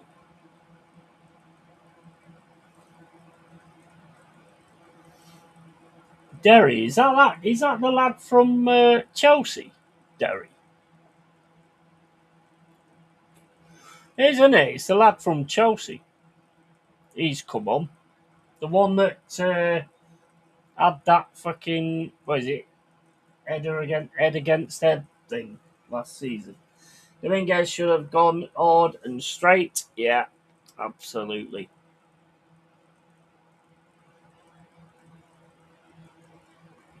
And Sporting with the ball now in the centre. They got it in defence or in their own box. And Forest just standing off them at the minute. Get it over to the right hand side. And that's gone out for a throw in. 63 minutes and 12 gone. Sporting 2, Forest 1. It's with Gibbs White on this left hand side. He's got two players at him though. He's took that a little bit too far. And that's gone out for a goal kick.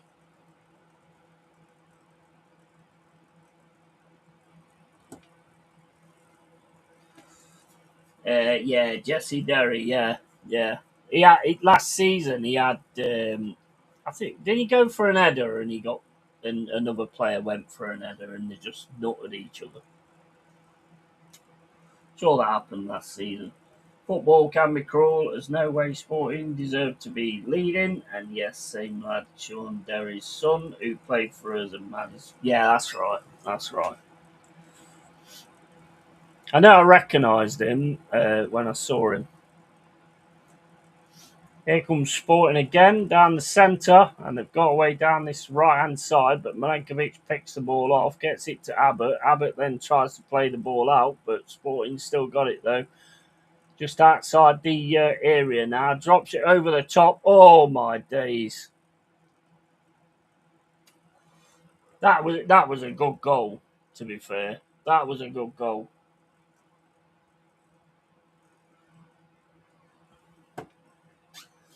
That was a good goal. Just outside the area, flips the ball over the top, and Sells comes out for it, heads it straight over the top of Sells, and it's Sporting 3, Forest 1. That was a good goal, though. That was a good goal. And yeah, same lad, and yeah, that was a good goal.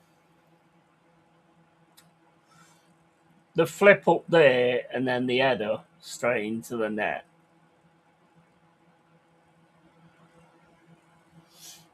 I can't knock a good goal. That was a good goal. Tomiyasu's coming on for us for the last 30 minutes, and seems they do deserve to be leading. Yeah, that was a good goal, to be honest. That was a good goal.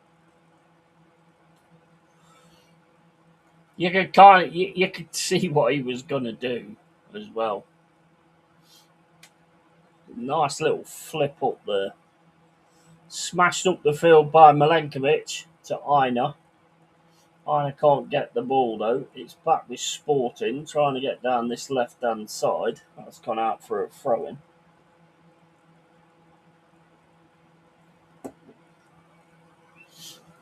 This one was always going to be a big test.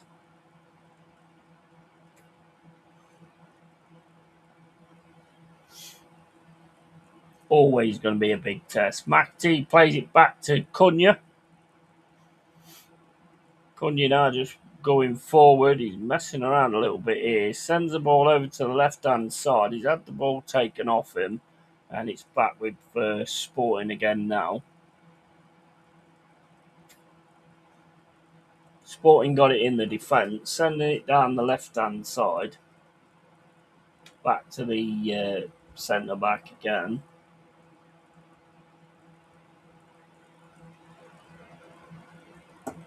Great. That was a great fucking camera shot. Oh. And Sporting with it in the centre, sends it back to the defence. Over to the right-hand side.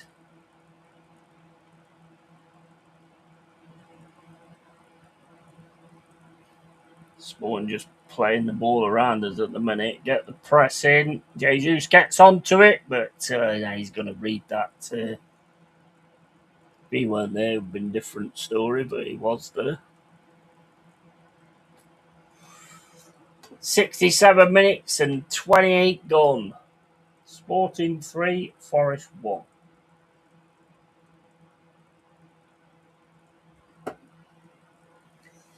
Have we made any subs yet? I haven't seen any. Like Abbott, but he's a CD, not a right back. Yeah.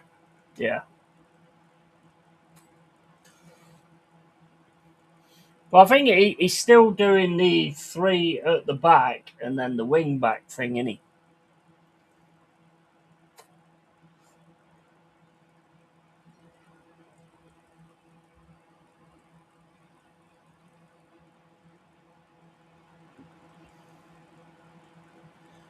Free kick now, Forest. Nico Williams with it. Plays the ball right into the box. It's headed away by Sporting. Sporting trying to get the ball away, but Cunha gets his foot to it. Goes out for a goal kick.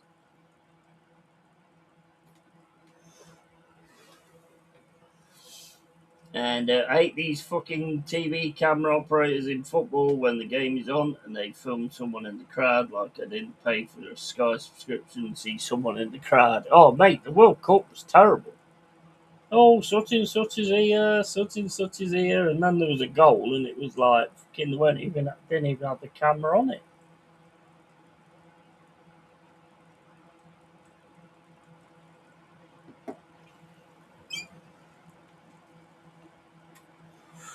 Well, that camera angle what I was talking about was right behind the fucking linesman's horse, basically.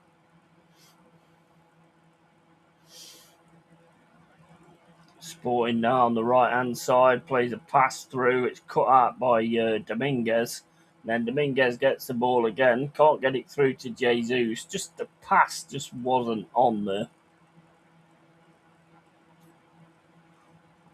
Forest now pressing, and Sporting get the ball right up the field. Milenkovic manages to win it though. His header then only goes to Sporting player, and it goes out for a throw in.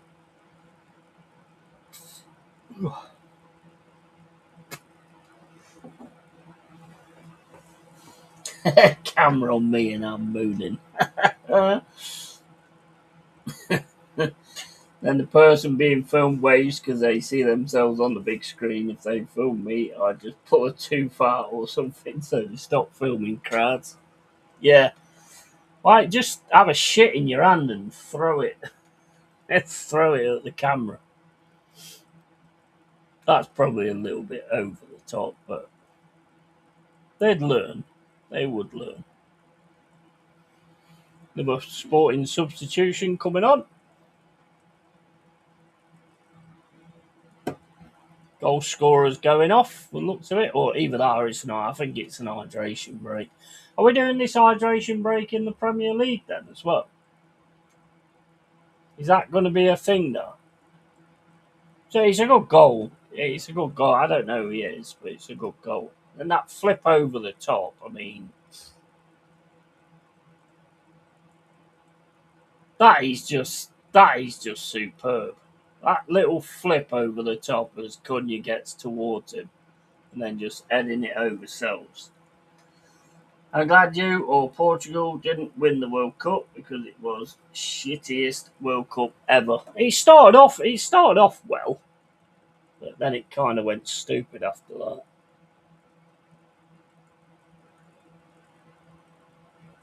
I knew we was going to fluff it, pipes. I knew we was going to fucking fluff it. I knew that 100%. Right, I'll be back in a sec, guys. Just need to get a beer.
Go on to that.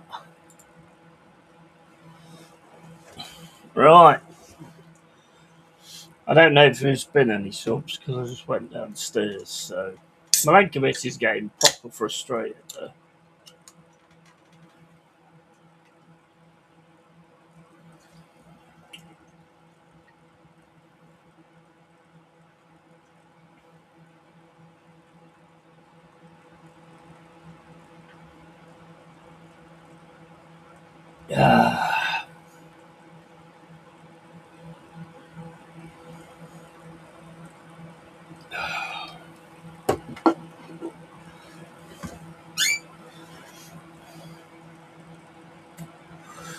Forest now with Nico Williams gets it over to Jesus. Jesus then turns, drops the ball over to Abbott. Abbott fires it up into Jesus, gets taken off him, and trying to win the ball back again here with McAtee. McAtee gets caught. Free kick Forest. And we were saying, mate, during the Argentine game, we're going to fuck this up. Yeah, absolutely. 100%. And I'm glad you all Portugal hydration break is gay. Yeah, I know. I don't know if it's going to actually be a carry-on thing as well in the Prem. They do it in Formula One as well. There'll be a battle on track, and then they'll film one of the drivers' girlfriends. I'm like, what the fuck? I don't want to see it. I want to see the track action. We was saying, mate, during the Argentine game, I heard they are introducing a shit and piss break in Formula One. And there was this little muggy American streamer standing outside the ground after the Argentine game wearing an Argentina shirt, singing There'll Be No Hurricane in New York. There was a lot of like TikTok streamers just doing it for clout and all that kind of stuff. And it's like, you know, back in the day, if you'd have done some stupid shit like that, you would have paid for it. You would have paid for it. You'd have paid for it back in the day. England fans told him to fuck off, and then he was like, no, shut up, and they all just grabbed him up. I'd have decked the prick. Yeah, you need to oil that chair, yay. And we definitely lost our dominance. Yeah. You could kind of see it, couldn't you, really? I mean, we've got some big, like, really big friendlies, though. I mean, you've got Barcelona, I think you've got Bayer Leverkusen as well. Apparently, that's 45 minutes each or something. I don't know. Seems a bit weird. We lost the momentum. I think we lost the momentum. I have to say, Gibbs White hasn't got anything in this game. When he's been taken down, he hasn't got anything. Here comes Sporting again on the right-hand side. Played into the centre. Tackle comes in from Dominguez. Just can't win the fucking ball. Can't win the ball, and when we do get a foot in, it just goes straight to another Sporting player. Back to the Sporting keeper. Sent over to the right-hand side of defence. Tackle comes in from Nico Williams, but again, they come away with the ball. Oh man, McAtee trying to get the ball there. Goalkeeper should have been at the goalkeeper quicker than that. Sends the ball down the pitch, and here come Sporting again. Sends the ball down the left-hand side to Derry. There's Derry outside the box, takes a shot. He's gone over the bar. 78 minutes and 15 gone. Sporting 3, Forest 1.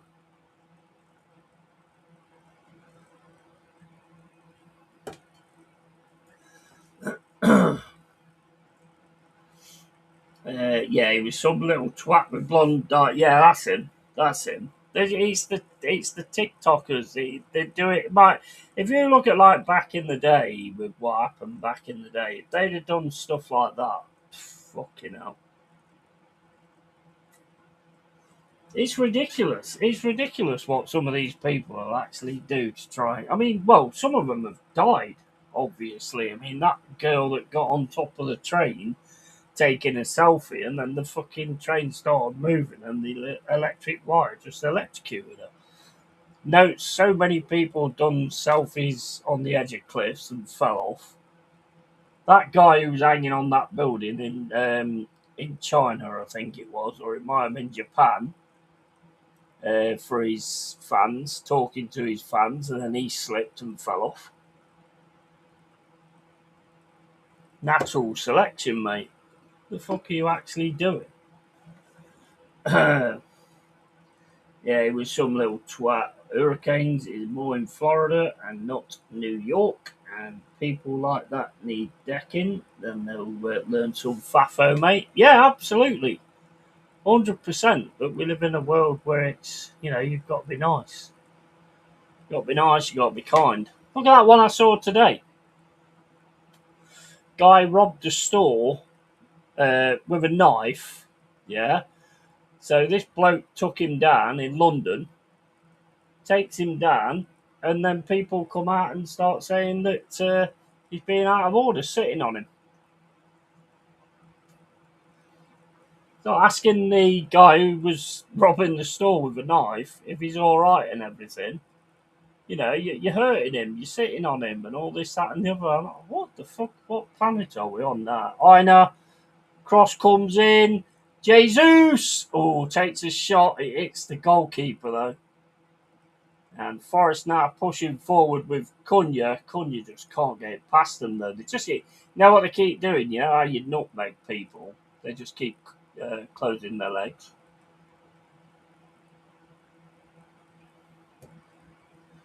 Mate, I'd have put money on Jesus there. People like that need decking, and Ismail Assar has just come on for us. Nice. And I think certain grounds today, if they do that, they'll get banged out, especially at Millwall. Yeah. And selfies are the modern Darwin Awards. Yeah, absolutely. 100%. Mate, if you play stupid games, you win stupid prizes. I feel like if you was at a Forest game and some little divvy TikToker was outside slagging off Forest, you'd break his phone. I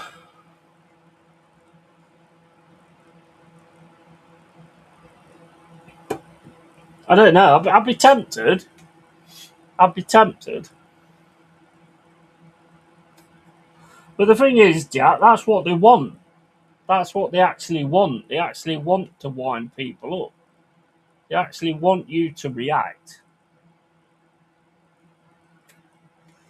If somebody was like fucking like proper fucking having a go at somebody, then yes, they get involved.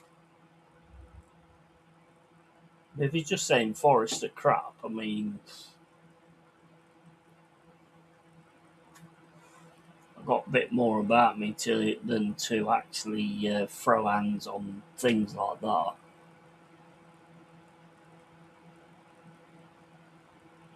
82 minutes and 30 gone. 3-1 to Sporting over Nottingham Forest.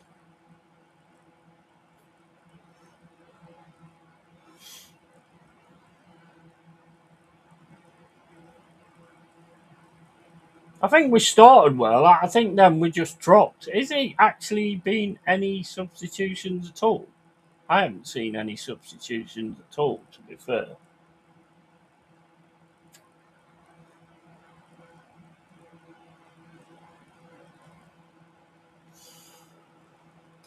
And especially if he was a Derby fan, oh yeah, I can't stand them fucking idiots.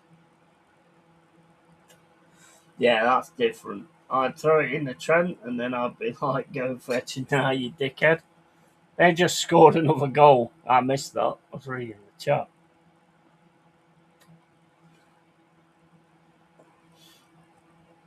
It's a good one though. It's a good one, I think. But I missed it. I was reading the chat. Let's have a look at that. I think that was a good one. Gets it in the centre, sends it over to the right hand side, plays it all right, plays it through the middle. Yeah.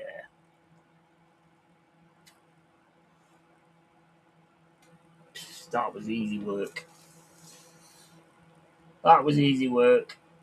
And Jack, do you think Glasner will tempt any players away from Palace? Like, remember those two lads here dressing up in Spurs gear, head to toe, and then walking past awesome fans at the Emirates? Yeah, I think they've got a lot of people covering them, though. You know, it's like Jack Doherty.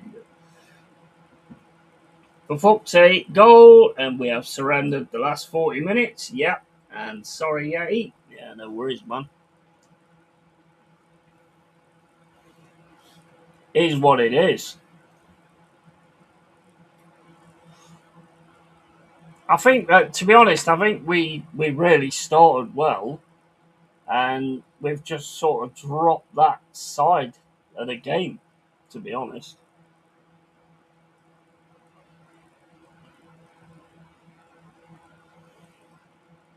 And we've let them just control it. Basically, this is why I said that this is going to be a test.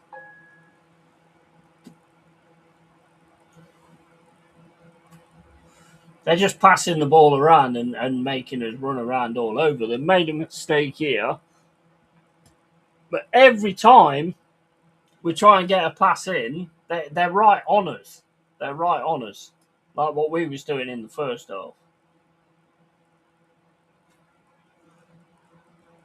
Got the ball down on the left-hand side, Sporting, up against Aina.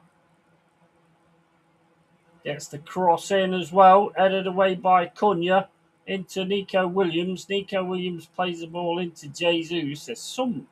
We've done some really crazy like passes at times as well to lose the ball. And then he wore Arsenal stuff and walked past Spurs fans at the North London derby like you're asking to get a smack. The thing is, it's changed. It's changed now, though, isn't it, Jack? If that was back in the day when the proper lads was out, you would not do that. If that was back in the day when the proper lads were out, you wouldn't do that. Why wouldn't he make subs? Yeah, I ain't seen any sub at all. I don't think so, mate, especially with Europa League. And welcome to Glasner's negative side. He never rotates or changes system. He'll only rotate if there's injuries. And Wharton, I have to big up. He's not been fit this whole pre-season. Not played 1 minute due to that injury he got in the Arsenal game before the conference final. They're in the box here. We can't get them. We can't get them out. Save from Souls.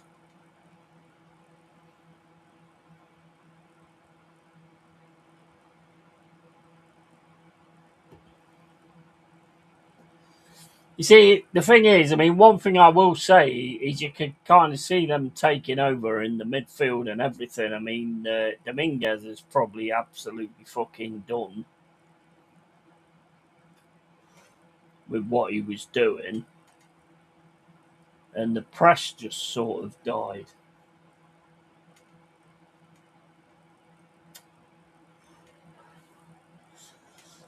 4-1 Sporting against Forest. 87 minutes and 43 gone.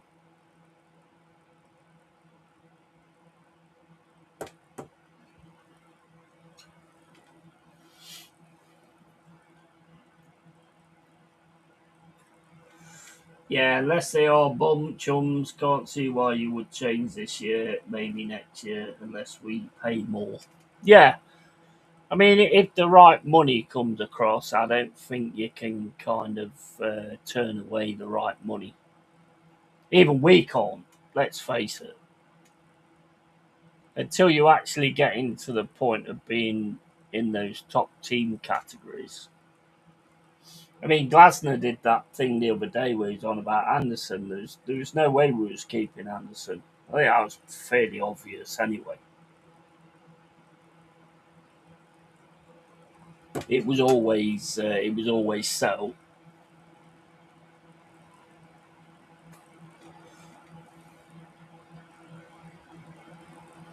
Do you think like expat? Do you think we like run out of juice though? I mean, I'm not taking anything away from Sporting. I think they've just passed it around us and just got through us at certain times. That's really been vital. But it does seem like with the first half, who was like pressing like crazy. There's Jesus gets the ball through. I mean, Gibbs White. I mean, he's got nothing in this game. I have to say, he's got absolutely nothing. Now they're on the attack down this right hand side. Outside the box, left foot drive comes in, and it's over the ball. They just look the better team. They just look the better team. As soon as they got an handle on it, they just looked the better team.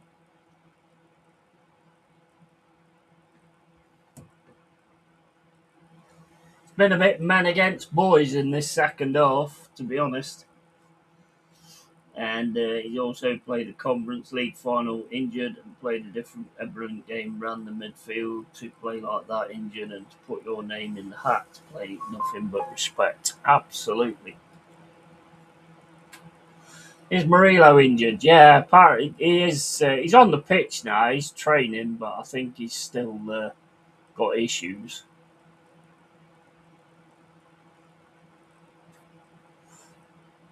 Look at this. Shot coming in from outside the box into Jesus. Three free sporting players are going to Jesus. Gets the foul though. Jesus gets the ball down the left hand side. Nico Williams just can't control it.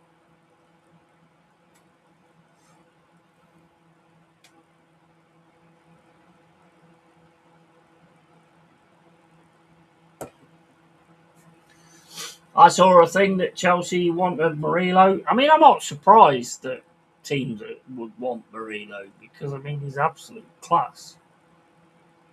But, you know, we've let Anderson go. We can't let anybody else go.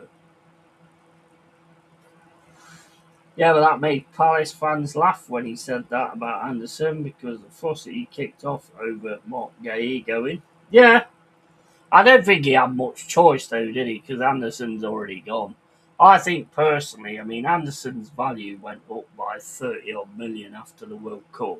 That's why I kept saying if you're gonna sell him, this is why Man City wanted it sorted before the while the World Cup was going on. Because he was awesome in the World Cup.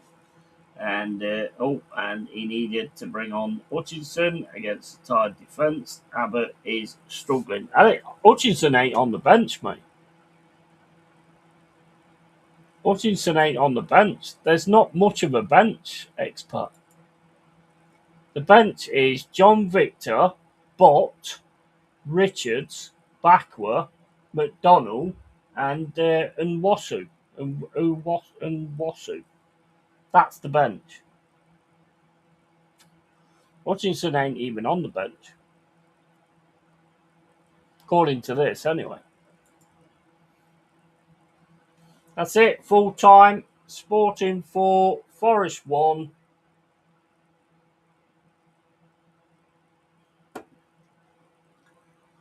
There was the better side as it went on, to be fair. Physically, you collapsed on the second half, yeah. Yeah, exactly. Yeah, 100%. 100%. That's absolutely. But the thing is, I mean, how long can you, like, keep on with doing the press? I mean, me personally, I mean, keep doing it all the time. Not that I'd be able to do it, but. And like you said, though, mate, I think it's good to lose games sometimes during pre-season because then you can sort out the mistakes. This one, look, let's not get it twisted. This one was always going to be a test. It was always going to be a test. It's only it's a friendly game, you know, but it's like it was always going to be a test. Dear Mandy's probably like, I'm staying here. I ain't fucking going to Forest. And if Chelsea want Murillo, it shows what poor season he had last season, or I would be Real Madrid. Yeah, Well, there was talk of Real Madrid being interested in, and there's no way we could hold that back off. Come on.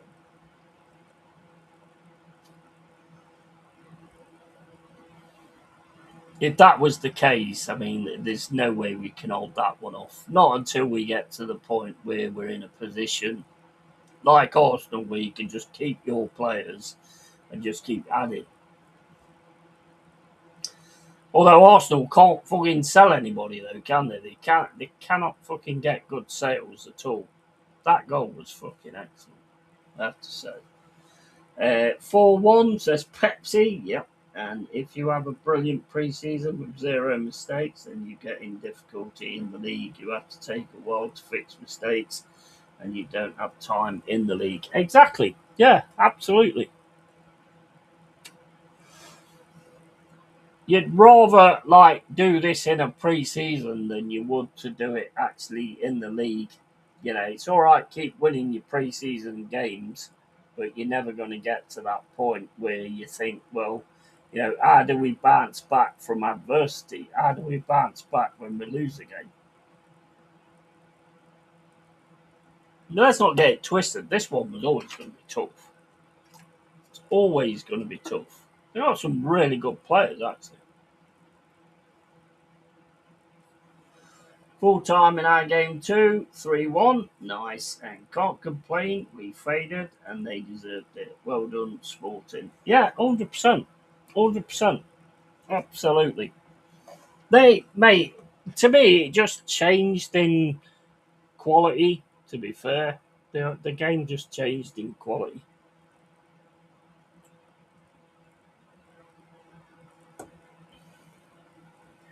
They started to like, it was kind of like last season. They started to sort of keep it at the back. It was like when we played Brighton last season. They keep it at the back, wanting us to move up forward to actually try and win the ball, you know. And you've got to keep that up for 90 minutes. But, I mean, does any team keep that up for 90 minutes? And last pre-season we couldn't score at all, so it's much better this time. No shame in losing this, especially with only 1/3 of our first choice CVs playing. Yeah, exactly. Absolutely. Absolutely. And Mooseman thanks, and Birmingham drew 2-2 with Barcelona today. I mean, look, like I say, that's the first friendly we've lost as well. I'd like to know where the other guys was though. Where was the other guys like a 1 year and all that lot, and all the other guys that was in there before? I'd like to know where they was.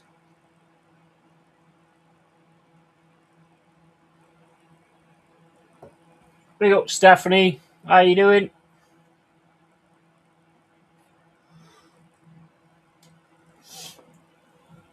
But yeah, it was always going to be one of them that I would be thinking that. Well, I said it at the when I started the stream. It was always going to be a test. I think they played us to foot, to be honest. First off, I thought we was well in it. We was pressing, we was getting the ball, we was fucking making them panic and all that kind of stuff. It was very similar to the England Argentina in the first half. Then in the second half, we just didn't seem we didn't do the same thing, and they just played some really good stuff. To be honest, you've got to call it the way it is, no matter whether whether you're a fan or not. You've always got to call it how it is.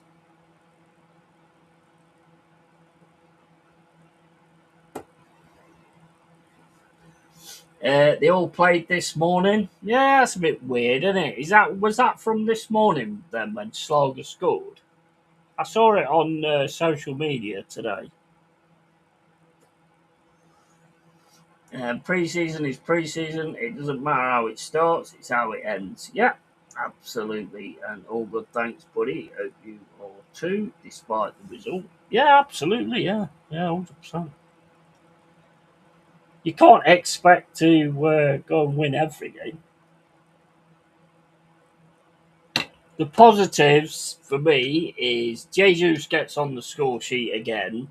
He is just on it big style. Um, Dominguez in the centre, I think at times in this game, I thought he was great. Kind of disappeared a little bit in the second half. He obviously, the players that he had on the bench, you know, he didn't think they would be able to sort of do anything in that respect. But it's a run out, isn't it? It's a run out. And Stephanie, what do you mean result? The result was great. Pipes as a sporting fan too. And yes, Schlager and one use penalty. I don't think clubs should charge us to watch pre-season friendlies. Well, no, not really. But I mean, I think you're always going to get that. The thing is, when in football teams you're getting businessmen taking over football teams, they're all about business, aren't they?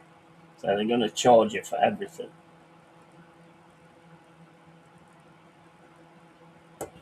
And to be honest, I mean, with what we've done and what are we all with Marianakis, I mean, that guy's been an absolute godsend. Let's face it.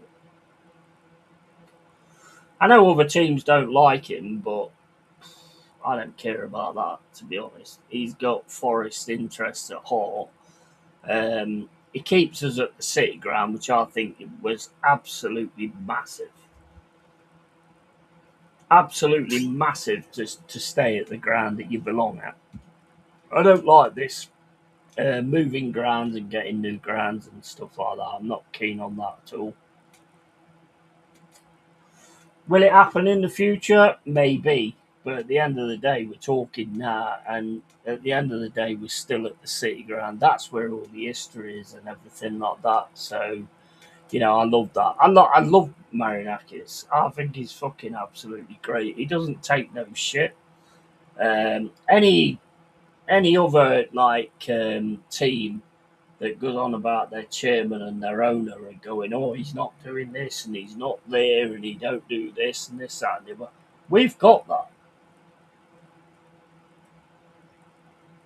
We've got that with Marinakis. I mean, he absolutely fucking does everything for Forest. Can't fault him at all. Can't fault him at all. Yes, he does some silly shit at times. Of course you do. Anybody does. But, he has got the right mindset. I don't think clubs should charge us to watch pre-season friendlies. By business, you mean money laundry? Right, yeah. Well, yeah, I mean, there'll be any of that kind of thing happening as well, Pipes. There'll be all that kind of shit happening and stuff like that. There's nothing that, as a fan, you just want to see somebody who does the right things by your team. And keeping our ground is the right things by my team. I've seen other clubs go to different grounds and stuff like that, and it ain't the same. I ain't been to the City Ground for a long time now. A long time. Too long, actually. But, to actually keep that, it's massive. Absolutely massive. Um, by business, yeah, in what position do you think needs most work in your squad? Well, sort of like looking at, well, I mean, not really looking at today. I think we've got most of it, in my opinion, nailed, but I think wingers needs to be looked at for me. I like the strikers, to be honest. I think if we can get that three at the back with Diamande, Milenkovic, and Murillo, and then the wing backs with Nico Williams and Aina, I think that's solid. Dominguez, Sangari, I like all of that kind of stuff. Schlager, I've not really seen that much, to be honest. I know he scored today, but I've not really watched him myself. Because we can't seem to get a good ball in the box. That is one of the big things for me. Backwell looks like he was starting to get himself going by the end of last season. I like Sangari a lot, like Dominguez a lot, like Yates a lot, you know. So I think it's more to do with that, and I'd like to see Gibbs White doing basics sometimes as well. I know that sounds a little bit weird with what he did last season, but you're only as good as your last fucking chip paper, you know. That's how it goes. I think that's the saying, isn't it? You're only as good as your last chip paper or something. I don't fucking know. You never get these sayings right. You need to make a watch along from the stadium, mate. Yeah, I mean, it's just like I think you have to like join a membership or something like that to actually be able to go. I don't really know the full extent of the way it works now at Forest. I've asked a few Forest fans and nobody answered me, so I don't know how it actually works, but I would like to go and watch a game. Some journo who has 680k followers said Infantino has lost control of FIFA and could resign from his position. Yeah, he should. He should. I'd love us to try and sign that young winger on loan from Liverpool, Ngaboa. Yeah, he's decent. Yeah, he'd be good at Palace as well.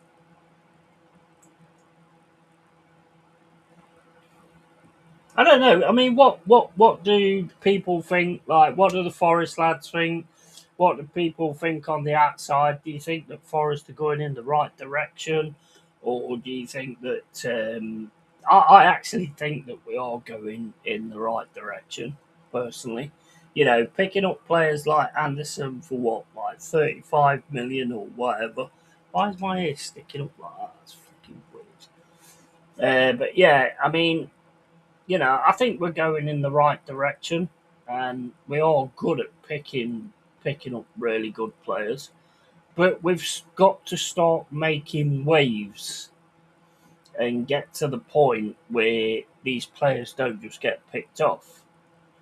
You know, that's kind of the main aim at the minute. This one tonight it's Sporting Lisbon. They're not a bad side. They've never been a bad side. They've got some really good players actually. I don't know who they are. Don't ask me who they are. I've no idea. But they have got some really good players there, and they played really, really well tonight. Really well. They had a good fan base there as well.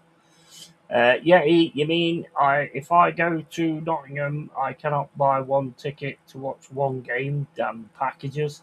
I don't think you can't do that anymore. You can't do where you just turn up to a game and buy to get into the ground. Not as far as I know, anyway. I don't. Like I say, I don't know because I don't. I ain't been around there for a while now. I used to be a massive season ticket holder when we was in the championship, all the way through it, basically. You know. But then obviously other things happen in your life that means you can't. Well, basically, I was working a retail job and I couldn't get the weekends off. So how can I buy a season ticket when I can't go to the game on Saturday? It it don't work, you know. So you have to sort of look at it in that respect. Pre-order shit. I think they do like this lottery type system, but again, I don't know. If Moose Man's still in here and he goes to the ground and stuff, maybe he'll be able to fill me in on that because I'd like to know because I mean I was like Trent, I was Bridgeford, um, for ages, fucking ages. I loved it, but I ain't been for time, so I don't actually know how all of it works now. Yeah, going right direction, but you're in the same boat as us. Can't do fuck all if your best keeps getting swiped at every opportunity. Yeah, but that's how it's going to be, though, isn't it? This is this is what really grinds my gears about Arsenal fans. You ain't going to lose nobody. You ain't going to lose nobody. Regardless of whether you're doing this or doing that, you ain't going to lose no one. The only time you're going to lose anyone is if you decide to sell them. And I have to say, out of all the teams, really, Arsenal's selling strategy is fucking terrible. It's terrible, but I think it's down to the fact of how much wages they keep putting the players on. They put players on that much stupid wages, and we won't do that. I don't know what our wage system is, but we won't do that. I am, but I don't go either. Same thing. Can't do Saturdays, so no point. Exactly. Yeah. That's it, isn't it? What's the point? You're just gonna be spending money for nothing. Nobody's gonna do that, are they? Yeah, you can't do that at Palace. You have to be a member of season ticket holder, and my gold membership is £50, and that just gets me a bit of priority. That's fucking ridiculous. That is that is ridiculous. I was told ages ago that there was like lottery systems that go on there. You know, like before, where say my cousin, who probably still goes now, I don't know, but they would give me the ticket and I could go. But they don't do it that way now, do they? If you can't make it, you have to put your ticket into a lottery system where other people. I don't fucking know, man. At the end of the day, it should be just a simple thing, like back in the day where you go, you know what? We was like at the pub and we're all having a drink and stuff like that. Let's go watch the Forest game. Let's go watch the Forest game. Right, we all go to the turnstile, 28 quid, 28 quid, or whatever, however much it was, and then you go in and watch Forest. Don't work like that way now. Sad. It's sad because anybody that just feels like, oh, I'm in Nottingham. I've come to Nottingham as a tourist, so I'm gonna drop in and watch a Forest game. Can't do that now. It's bullshit. It's absolute bullshit. Yeti, not sure if you know, but this sporting team, almost half of it are new players. The core players from last year are all gone. Yeah, I thought that. It did do, like, I've watched sporting a bit on at times, and there is a lot of different players there to what I remember from before. What do you think about this Diamandi? Because he looks really good from what I've seen. He looks really good. I'm quite excited to see him come in and do that back three. I'll be back in a second, guys. I need a fucking piss. And I ain't got a catheter fitted yet. I'm only 53. You know what? You know them catheters where they fucking fit it and you don't have to go for a piss. You just piss in a bag on the side of your fucking stomach. I'll have one of them fuckers. I'll have one of them. Let me have one of them. I don't have to go to the toilet all the time. I'll be back in a sec.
See, I could get a bucket, but then again, bucket will make noise, won't it? So everybody will know if I'm pissing. So that won't really work. Take me back to the championship days when it was £5 a child and £10 an adult. Yeah, man, I know, it's crazy, crazy. Yeah, if a game sells out at Palace, you go in waiting lists, and then if some tickets come on, they'll let you know. But it's basically pulled out of an app. Do you get your money back though if it doesn't? Do you actually get your money back though if it doesn't?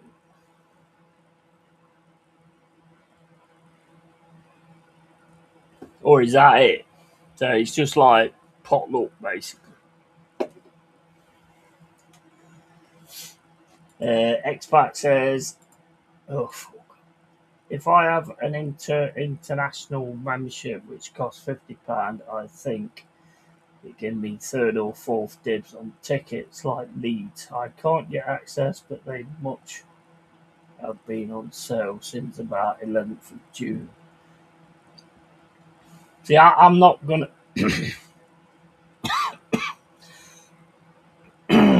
I'm not gonna pay for something I might not get. I ain't gonna give money for something I might get or I might not. That's just ridiculous. He is good and he is still young. Nevertheless, I'm sure he will do well and you won't be able to keep him for long. Yeah, that's the thing, innit? That's the thing. You've got to get into those top sides until you to the point where you can keep your players. But we've always had this anyway. We've always had this. I know we're not Premier League, but we've always had it where if it being a football fan's like a catch-22 basically. You want a player who comes in to perform and be amazing, but you also know that when they are amazing, them fucking vultures are gonna spot 'em. So it's a catch-22, isn't it? But you still want the player to be amazing for you. I mean, would you say would you say in that game tonight? Would you say we missed Anderson? Would you say if Anderson was still poor Forest, would you say that would have made a difference in that game?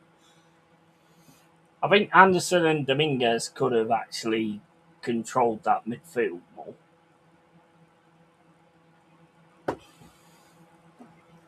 But time moves on, man. Don't wait for nobody. And that's similar to me, mate. But I get dibs after the season ticket holders have had their chance to buy. It's weird. That just seems weird to me. I might have it all wrong with the way I think about it, but it just seems a bit bizarre to me. Like. Big up, Pain Like Bane. How you doing, bro? And P Break, you can't get soundproof buckets, mate. Are you sure? I bet there's some on those gadget things. I bet T-Boo's got some soundproof buckets.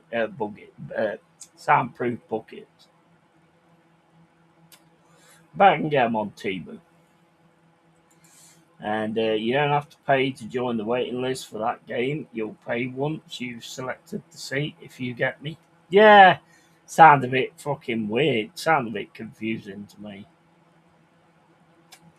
Basically, what they've done is they've made it whereas if you've got a season ticket, you keep renewing that season ticket. Otherwise, there's a possibility of you losing your seat. Is that how it works? I don't know. I don't know. If you're successful in getting a ticket, that is. Yeah, I don't make no sense to me. Vinicius Junior, personal terms agreed. Really? Is that hand of Arsenal? Well, what I heard though was that Real Madrid have put a contract on the table and said you either go with that or that's it. That's it. Job done.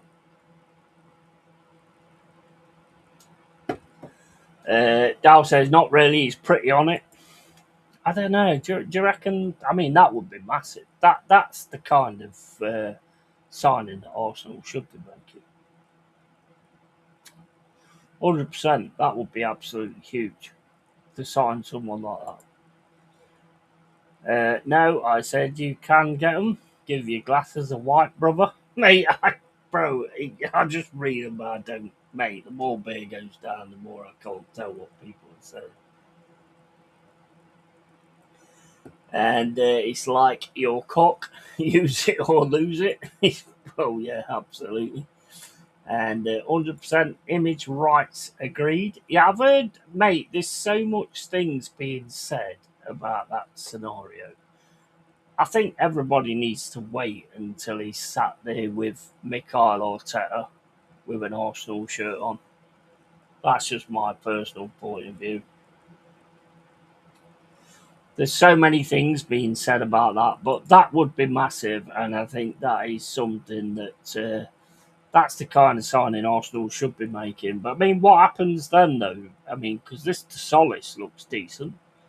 What happens with him? Can he play on the right? I mean, I don't know that much about him, but he looks pretty decent to me. Do you get rid of Martinelli? What happens? I don't know. And 100% image rights to Vinny, I heard. And Chelsea hijacked at the last minute. Plus, we're never going to pay 170 mil. We were in for Rodgers with no more than 85 mil. But don't you think that that's why you miss out on your targets because of doing things like that? I mean, what do you think of that? I mean, I understand this. Oh, nobody's holding my team to ransom and all that crap.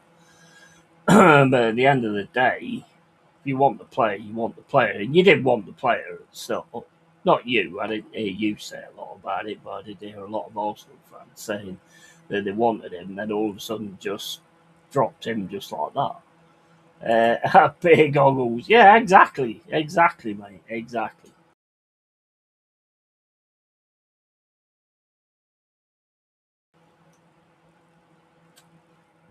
It's crazy at times. If you don't renew the season ticket, it will go to someone else who's on the season ticket waiting list. That's what I mean. So basically, if you've got a season ticket, which I had back in the day, I mean, it will be relevant now, but you've got to keep paying the money regardless how much it costs. I could do it now. I could definitely do it now. I enjoy doing the watch alongs on here. If it was like a cup game and we was playing against Derby, fucking hell yeah. I'd 100% want to be there. Absolutely. Um, Defo waiting for him to hold up the shirt. Yeah, I think that's the best way. And yes, GM11 is gone. Yeah, I think that's 100%. Because Solis looks really good, to be fair. Solis can play midfield too. Yeah, he looks quite decent, to be honest. He looks more of an attacking player though than to sort of play midfield.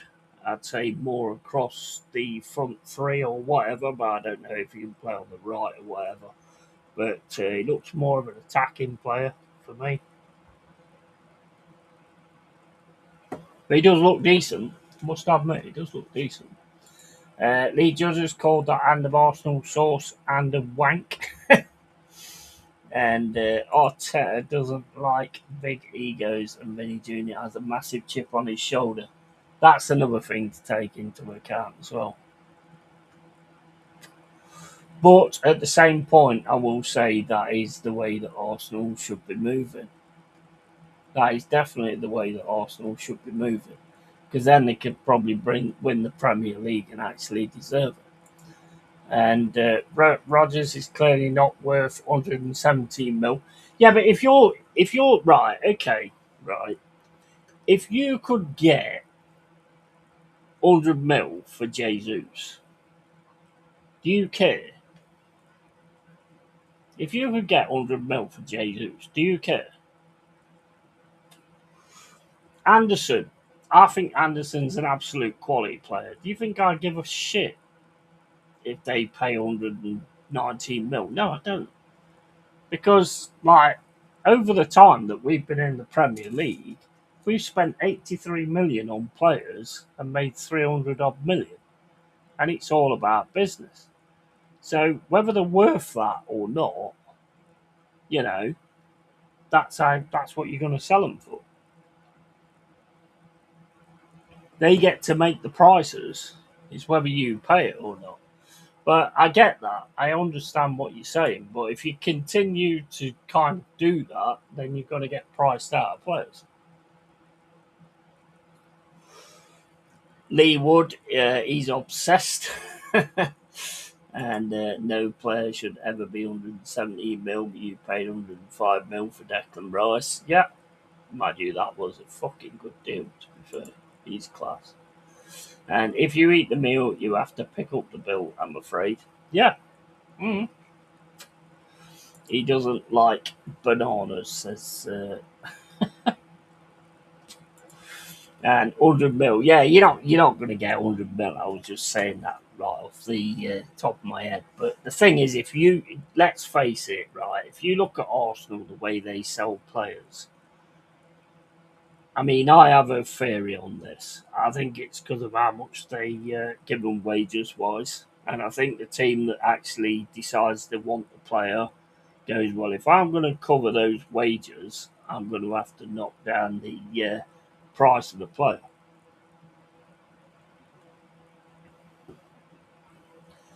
They do give crazy wages out. I mean, this one for Vinny. I mean, also, Dal, if you're still there, yeah, or anybody, whatever, if Vinny comes in and he gets that kind of wage, do you think that might fuck up the dressing room? Do you think the other lads might be like, Gabriel and all that might turn around and go, well, I deserve that kind of money because I helped you win the Prem last season? Do you think it could fuck up the dressing room? It's an interesting one. It's an interesting one, though. Like Paris won't sell Wharton for less than 100 million. Yeah, I don't blame them. Don't blame them. You're the selling team. If they want them, especially the situation. Right, let's let's look at the Premier League the way it is. Right, you've got the vultures at the top. Right, you've got the vultures who are like top six or whatever. Yeah, and then you've got the other teams that's trying to get up to the stage of being a vulture. Yeah, and if you're just giving your players away to these vultures, then you're never going to get anywhere, are you? And I don't mean that derogatory. I'm just saying it as in kind of the way it works. Hyenas, vultures, whatever, they're just going to eat you. They're just going to take you away. So you've got to get the right money for your players. And Jesus to Madrid for 100 million, you heard it first. I'm just saying though, if he did go for that kind of money, would you be going, oh, he's not worth that? You wouldn't care. You wouldn't care because you've just made 100 mil. You won't care, and that's the point, you know. I don't care how much Anderson goes for. I knew he was going to go. There was no doubt, and we made good fucking money on him, and it was good business as well. And that's what it's all about. Nope, he's a football icon and demands respect from all the players. Yeah, I get that. I get that, but do you think players will look at it like that? Do you think players will look at it like that? Or will they look at it as in, I don't know, say for instance you get Vinny Jr., yeah, and you're 3 or 4 games into the season and he's not really producing a lot and the rest of them are producing a lot. They're going to have an issue with that, aren't they? I mean, I can't see him not producing. He's a cracking player. But even though they're great players, it's not worked out. Real Madrid between Vinny, Mbappe, and Bellingham because the egos are too big. Yeah. And 105 mil for Rice is now a bargain. Made the money up in shirt sales, EPL, and CL final. Rice was a fantastic buy. There's no doubt about that. That was the piece that was missing. Rice was the piece that was missing, in my opinion. Anyway, I think he's been absolutely fantastic. I think he's a fantastic player. Same with Messi, Neymar, and Mbappe at PSG. Didn't work too many big egos, and as soon as they got shifted on, they won the Champions League. True, very true. And big up Savvy Boy, how you doing? Hope you're well, mate. And Good Man Yets and Savvy Boy. And who will you replace Anderson with? Well, I mean, look, Dominguez for me is a cracking player. I like Dominguez a lot. I think he does a lot of the things that Anderson does, to be fair. Not really like the through balls, but he can get in with the actual goals as well. But he will command the midfield. Sangari, again, is exactly the same. He'll command the midfield as well. He's done better over the time, you know. You've got to always have something that's going to work in one way or another. I'd like to see Bergval come in as well, to be honest. I like Bergval as well. 20 years old. We can give him the game time. And I like the look of him as well. So I'd like to see that as well. Who will you replace Anderson with? And I support Leicester. Yeah, big up to you, man. Big up to you, man. Never had no issue with Leicester. As long as it's not fucking Derby fans, I don't give a fuck. And it doesn't work like that anymore. Every player has their own ego. They'll think they'll be getting underpaid. Yeah, that's what I would have said. That's what I would have said. Leicester have shown interest in Awoniyi on loan. Um, I wouldn't like to see Awoniyi go, to be honest. I mean, Jesus, Awoniyi's a really, really good player, to be fair, when he's actually on the pitch and he's not injured. But it's like, I wouldn't like to see him go. But if it comes down to, like, I mean, it's going to be Chris Woods, it's going to be Jesus. Jesus is banging goals in for fun at the minute. Awoniyi in the Championship would probably be decent, to be fair. You guys, you're in the Championship, aren't you? Sure, you're in the Championship. Birmingham City drew with Barcelona 2-2. Yeah, I know. I know. It's crazy. People need patience, whether it's Vinny or Ando. Remember, both Glasner and Iriola had horrible starts and both could have been sacked. Absolutely. 100%. And to be fair, if you actually look at it back in history, fucking, what's his name, had a horrible start as well, Alex Ferguson. But look at what he went on to do. I mean, I know managers don't get a lot of time now, like they used to, but I mean, look what he went on to do. Barca was playing kids. Yeah, yeah. And Bet Barca put out the C team. Yeah, pretty much. Pretty much. And I'll be heading out now. Have a good one, Jay. Thank you, Pipes, for coming in, bro. Thank you for walloping us 4-1 as well. Appreciate it, mate. But I think you do need to like come down to earth at times to see the way you react to it. I'd rather not have a full winning pre-season and then lose in the league and then not know how to deal with it when you're actually in the league, you know. So that's made us realise that, you know, you've got to look into what's actually going on. Mansfield lost to Derby 3-1 earlier. All right. Fuck Mansfield then, idiots. Derby County had nothing. Worst team in Premier League history. Absolutely, mate. You know what? Every time when I'm watching the Premier League, all I want is for the team that goes. I want them to just get more than 11 points. Just get more than 11 points. That's I get absolutely obsessed with that. I get obsessed with that. Absolutely obsessed with that because it's like I just want them to remain the worst team in the fucking Premier League. That was a hilarious season as well.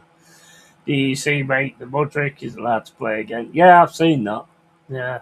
How do you think that will go? It's going to take him some to sort of get back in it. That's going to be an interesting one. I mean, that man played every fucking team, didn't he? Well, Arsenal and Chelsea, not every team. I am from Retford, originally moved to Kirkby, Lonsdale. Nice. How do you think you guys are going to get on this season? Are you in the Championship, by the way? Because I've not actually looked at it. I don't have an issue with Leicester, never have.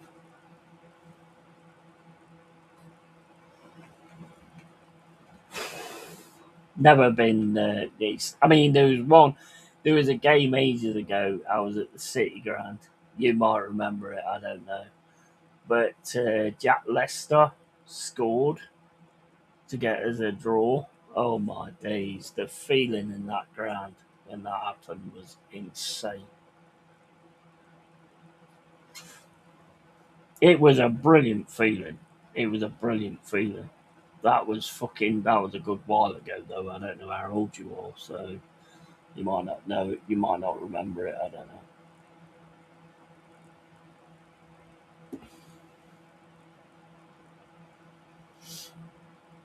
know. Good point, Savvy. Worst team ever. Absolutely, and they've got to keep that as well. Leicester are League One, mate. Is it League One now? Is it? Is it? Yeah, like I say, I've never had an issue with Leicester. It does work like that. Always has. Ronaldo, Beckham, Emery, Zidane, Haaland, etc. There will always be top players who get more cash. Yeah, I think like it probably has sort of changed in that respect, but there has. I mean, look, at the end of the day, I think the biggest thing with Vinicius Junior is can Arteta handle the guy? Can he handle him?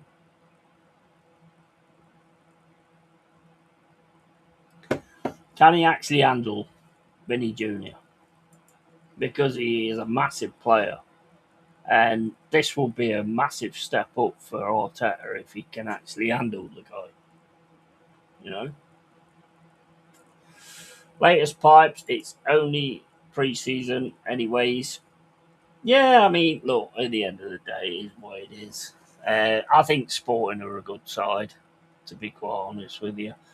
Um, I don't think we was really that up for it, to be honest. But I don't want to take anything away from Sporting. I don't like doing that. Same as I don't like when we lose to somebody, when we beat somebody and they turn around and go, "Oh, we weren't really on it today," and all this. Well, that's your fucking fault, nobody else's. And it goes the same way, the opposite way around as well. So I ain't really going to worry about it all that much. Have you ever fought a Derby fan? Nah, I've not been involved in any of that. I went to Pride Park ages ago, and I heard like before the game even started, somebody got an iron bar around the head or something, and then we was leaving, and we was on the coach, and this Derby fan started walking towards the coach with his hands in his pockets because we'd got stopped in the traffic. So he's walking towards the coach. He's got his hands in his pockets, going, "Come on, here, well, whatever he's saying. I don't know. I'm not a coach. I can't hear what he's saying." And then these Forest lads got out from the exit on the back of the coach, just fucking lamped him, just absolutely lamped him with a right. knocked him the fuck out over a car bonnet. And I was like, why would you sort of walk towards it, keep your hands in your pockets? That makes absolutely no sense, but it just shows how stupid they are. But and then there was another guy near a fence, and he got knocked out. I was with my cousin when I went to Primus Park. I didn't get out the coach. I was with my cousin. Somebody was like giving me shit from the fucking window, and my cousin was sort of sat there, and I did flip out a little bit, and I went fucking come on then, and like fucking smashed my cousin's head into the fucking window, but I didn't really do anything. Didn't really get involved in any of that shit, to be honest. Um, Oregon Goon, yeah, in that sense, I agree, but they're legends of their clubs. A lot of Madrid fans want Vinny out because of his attitude. Yeah, true, true, true. And they all have attitudes, and our fan base isn't Madrid's. False comparison. Interesting. Leicester in League One. I expect Leicester 100 points. Yeah, yeah. What about that Monga? Because see, this is the thing in it. That Monga's like looks a real talent. He looked a real talent when I watched him like a few times, and he's gone City now, hasn't he? How much did you get for Monga? It sucks because you pull in good players and big players and all that kind of stuff, and then regardless of whatever league you're in, these big teams, these vultures as I call them, they just pick them off. You just carry them. You just carry them until you can actually get to those levels. You just carry them, and it sucks. And we're in the same position. We're in the same position. Although I don't think Marinakis will let anybody else go. You know, we got the contract on Murillo, which was massive. Sangari as well, which was massive. Then Nico Williams signed up as well. But that's how it is until you can actually get to those stages. That's how it's always going to be. And it's that is the one thing that's not ever been any different in football. If you get a quality youngster, the big teams are going to just pick them off. It's always been the same. You just got to make sure you get the right money for them. Well, he was basically doping and was still crap for them, so I don't think he'll ever be brilliant. And Vinny Jr. is a legend at his club. He's their talisman. And I met Chris Commons once. Chris Commons was a good player, to be fair. I think Chris Commons, I mean, he weren't no replacement for like Andy Reid, though. Andy Reid was fucking class. Absolute class, Andy Reid. And then when that happened, and we knew we was going to lose Dawson, I was good. I knew we was going to lose Dawson, but I didn't know anything about Andy Reid going as well. As soon as I seen that Andy Reid was going as well, I was fucking gutted. But that's the game, innit? That's the game. And they want him out, mate. They're sick of his attitude and sulking.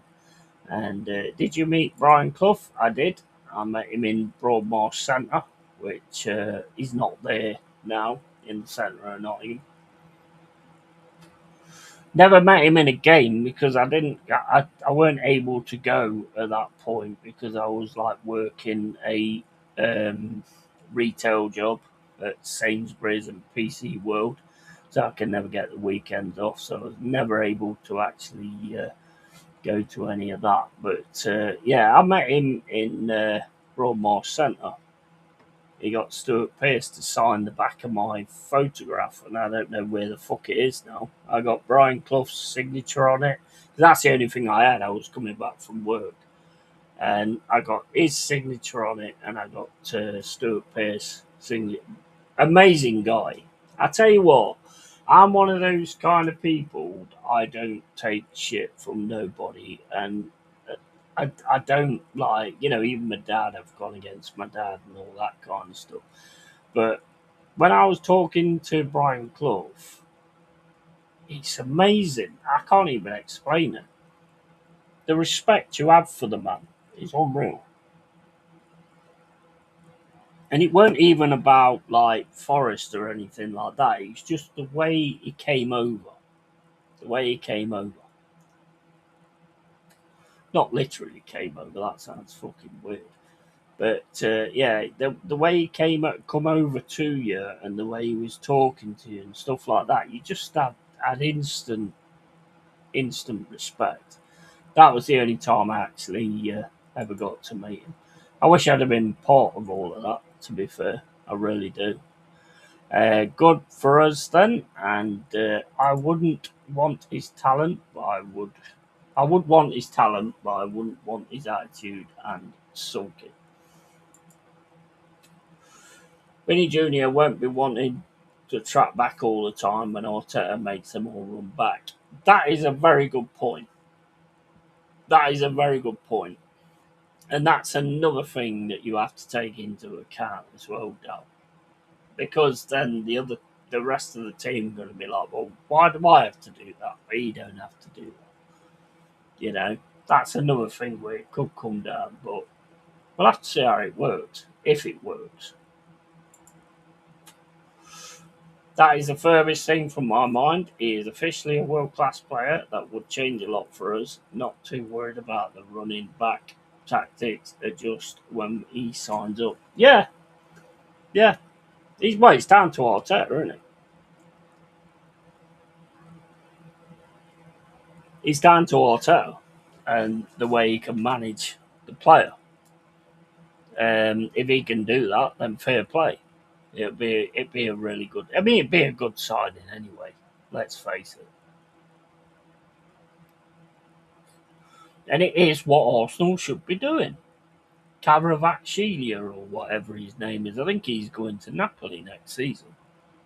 I think I read some of the. I don't even know whether it's truth on fucking internet, to be honest. If he signs up, but I am hopeful. Yeah, I don't know. I don't think it'll happen, mate. I'll be honest. I don't think it'll happen. Can't doubt his talent. Just don't like his attitude. He's a sulker. PC World Yeti and his security cameras. Yeah, you know. Well, I started off being like a customer service advisor, and that didn't go very well. That did not go very well at all. That didn't go very well at all, to be honest. I'm not good with customers. It's not my forte, to be fair. But I know what you mean about the cameras. Arteta is a twat. Evening, mate. Big up, Colin AFC. How you doing, bro?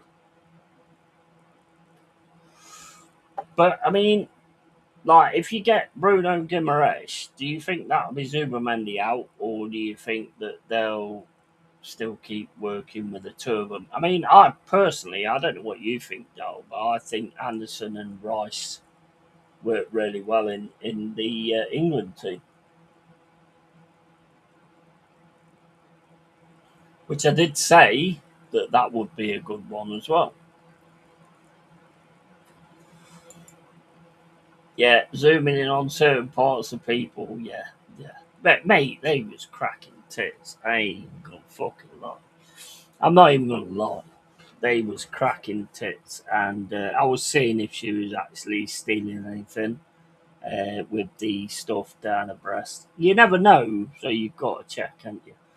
But yeah, I got. There was somebody stood at the side of me, but I didn't notice, and he went, "Should you be doing that kind of thing?" I was like, "Yeah, well, there's been a suspect that she's putting things down her chest, and so I've got to make sure I check it out."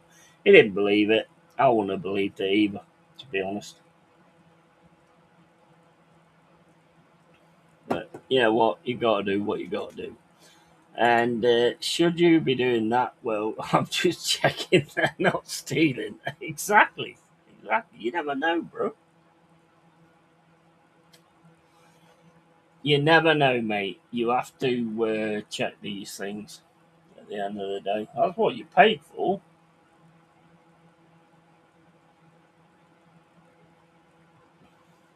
It's like, right, what have you seen today? Well, I've seen some 34Ds, and I was just making sure that there wasn't up to anything because that can happen. It can happen. It can happen, man. Yeah, so you have to you have to be on the pulse on everything, you know.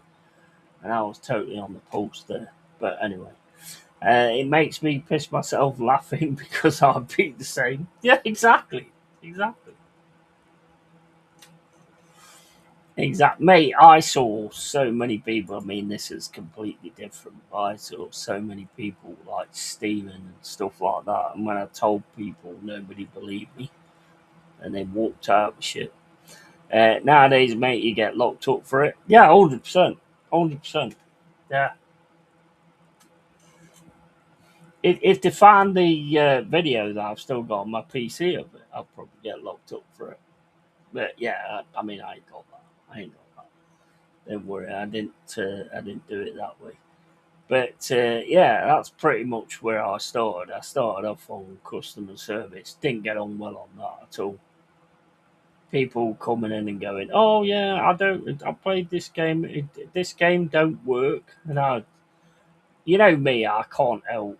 I can't help being real. So I just turn around and say, "Well, yeah." I said this a few times. Well, basically, what you've done is you've copied it, and then you're bringing the game back, aren't you? And he was like, "What? Why would you say that?" Because that's what you've done. I had so many disciplinaries, mate. It was unreal. So eventually I had to get off that as well. Right, I need to piss, guys, so I'll be back in a sec.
To be honest, yeah, that's not the worst one either.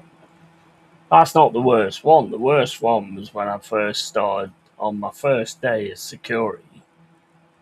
I went to work with a kosh in my pocket, and the manager was like, "What's that?" And it's like you can't use that. You're not allowed to use that.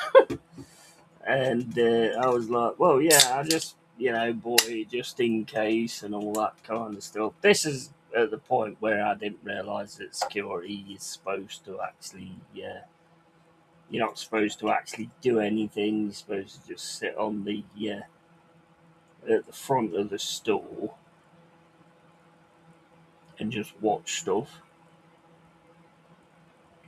I was like ready to get in, so they took that off me, and he said like, "Well, you know what? I won't tell anybody that you've got this because yeah, it wouldn't have been good. It would not have been good." Sainsbury's, remember that guy you said was being against the boss, and then when you confronted the boss, he was like, "I never said that. What a shit house." Yeah, mate, I got a lot of that in the jobs I've done. The amount of times people told me things like I turn up at work and they go, "Oh, they're doing this and they're doing that," and I'm not having that. I'm not having that. But basically, what they used to do was like they like spoke to me. They loaded the bullets because they knew I was going to go to the boss straight away and say something. That's why I lost loads of jobs. To be fair, because I just won't sit back and take it. I've always been like that. It's one of my biggest problems. I don't think ahead. I just go, I'm not having that. I'm not having that. I'm not doing that, and that's it. And that's kind of one of my biggest fucking problems. To be fair, I just don't like authority. Never have. Never have. Fucking gosh. Yeah. Yeah. 100%. Yeah. It was crazy. It was crazy, man. When I was working at Sainsbury's, they used to have like this code 10 where all male staff had to run to the front and try and sort things. Oh my days, got this guy who was shoving turkeys and chickens down his fucking trousers. And, you couldn't tell. Obviously, you couldn't tell. And he was grabbing like wine and fucking beer and all that. He was proper off his fucking head. He must have been on drugs or some shit. He's only an old guy as well. He was an old enough guy, but I mean, there was loads of us that got hold of him to actually take him out of the store. And then the police turned up. They fucking couldn't get toe hold of him, so they smacked his head into the door twice. They smacked the door on his head twice to knock him out.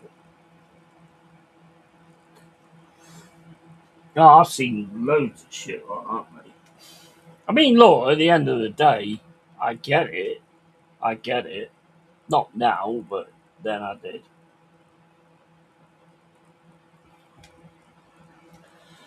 Like when my dad was on his car lot when he had to go and pick up money from people, he'd always go to their house for the hammer up his coat. Yeah, exactly. Yeah, absolutely. But eventually I realised that like being security was just about just sitting on that podium and not doing anything else. I saw loads of shit going on. I saw people pushing PCs underneath the railings or whatever, and then taking them. I saw loads of shit going off. But if you told the managers, there was a set of people that came in, right, and there was Asian people, yeah, and basically I knew straight away that this weren't right. I knew it weren't right. Told the manager, this ain't right. There's something not right here.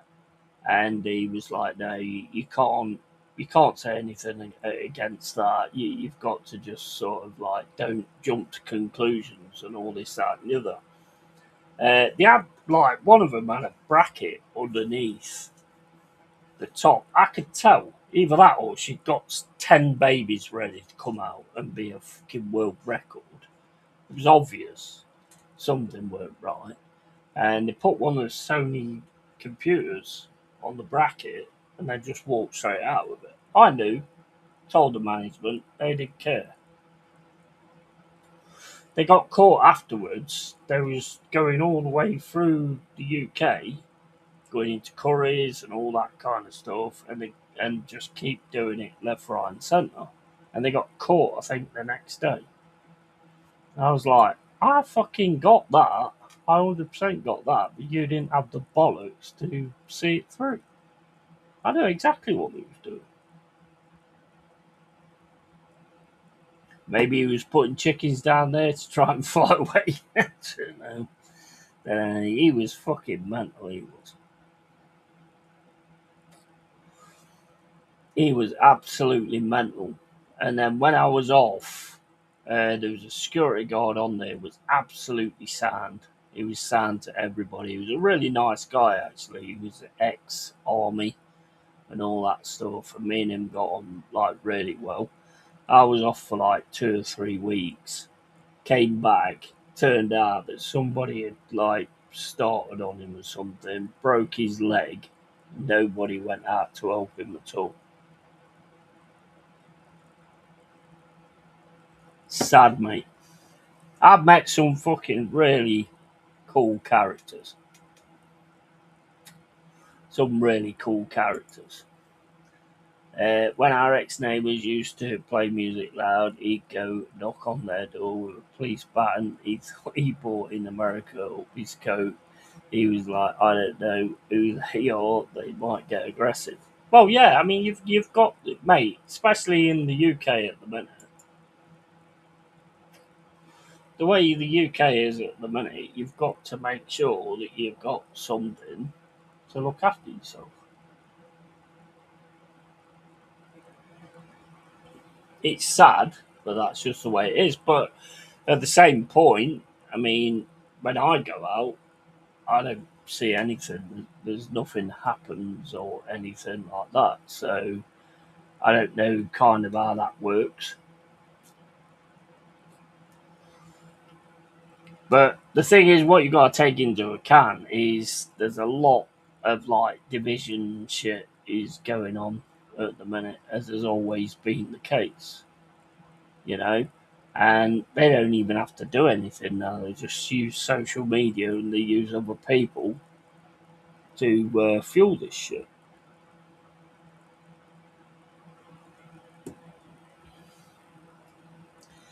Just shows you what kind of shit asses you work with. How could you not help the poor bloke? Exactly. And I would have. If I was actually there at that time, I would have. And he never spoke to me again. He basically was disappointed in everybody that was there and he never spoke to me again. He was a big lad. He could look after himself, but not against like fucking 8 or 10 people.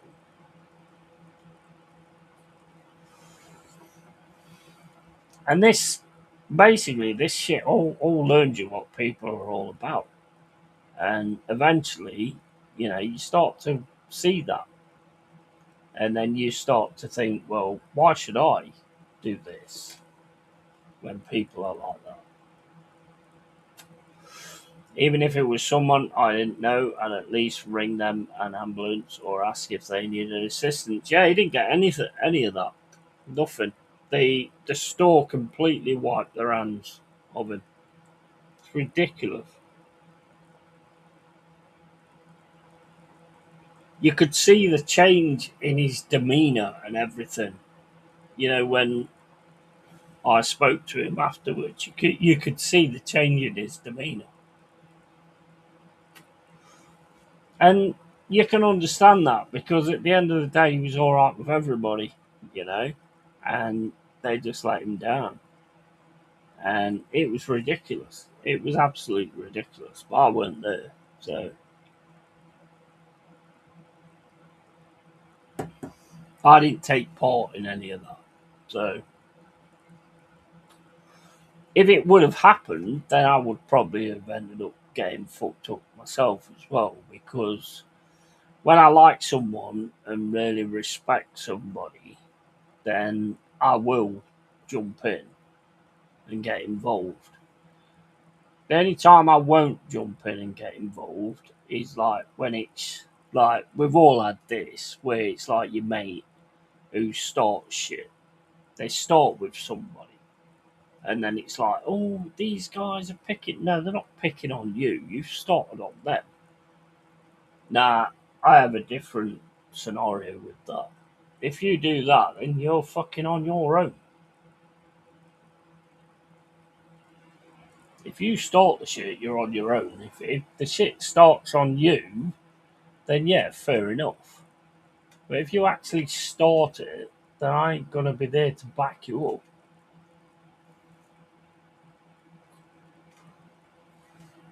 You have to fucking faffo me. You have to pay the price for starting it. That's how I've always been like that. Never been any different. And yes, I've started shit in the past. Of course I have. And I think that's what learned me actually, because when I started shit, and then the people that was with me got into problems and all that kind of stuff. I think that's what kind of learnt me that, you need to fucking calm your shit. Unless you can actually handle it. If you can handle it, then do whatever. But if you can't, then don't. When I worked at Palace as security, I was on a 0-hour contract. When Villa came down, there was something else came up. There was a big fight, and they was like, "Come and help." I said, "Fuck that, 150 Villa, and I'm not getting plastered." Yeah, yeah. You've got to be, have common sense about it as well. You've got to have common sense about it as well.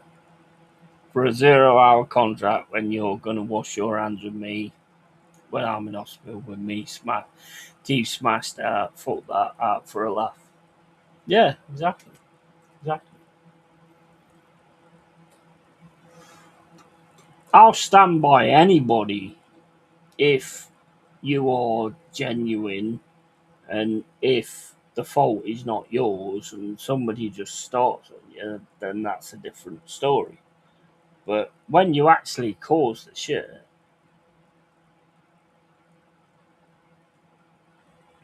if you actually cause it, then that's on you, innit? You know? I mean, everybody has like a few too many and starts getting a bit fucking lippy and all that kind of shit.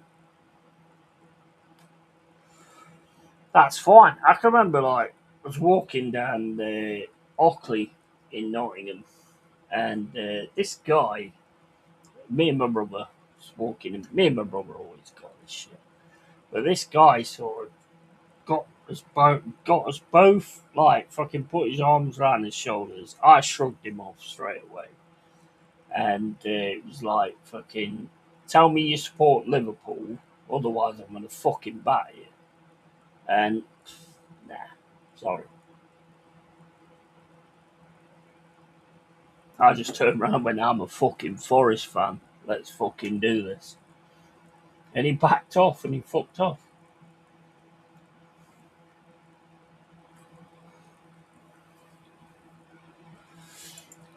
Like my ex-girlfriend always used to say, this worker at Sainsbury's used to say stuff about us, and I went down there and said, if you talk shit about us again, I'll throw you through that shop window.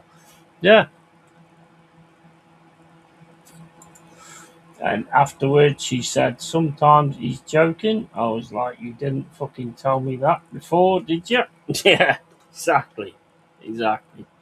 This is why I don't. I mean, I used to love going out and stuff like that, but you always get this kind of shit going on. If somebody's bullying somebody, then I will get involved in that if I actually know the person who's getting bullied. It's like when I was in Rock City and this big fucking guy came over and started having a go at one of the guys who was my mate, and he was going, oh, and this big fucking guy was proper fucking having a go at him, pushing him around and stuff like that. I'll fucking batter you and all this, that, and the other. And I just stood in front of him and I went, well, why don't you try battering me as well?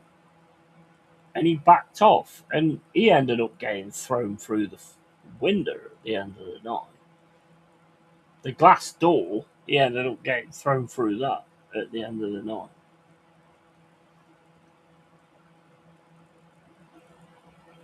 I will stand up for people that deserve it, 100%. Like when I go to Tenerife, it's a massive drinking culture. I have to be prepared that out there someone not gonna be able to handle their drinks and might want to start. Alcohol is a big that is a big thing towards it, and it's not just that nowadays, Jack. It's the sniff as well. Most of them are fucking on coke or fucking speed. And the thing about speed is it makes you feel like something, but you're still the same person, but you don't realise that. Coke's a big one. Coke's a big one.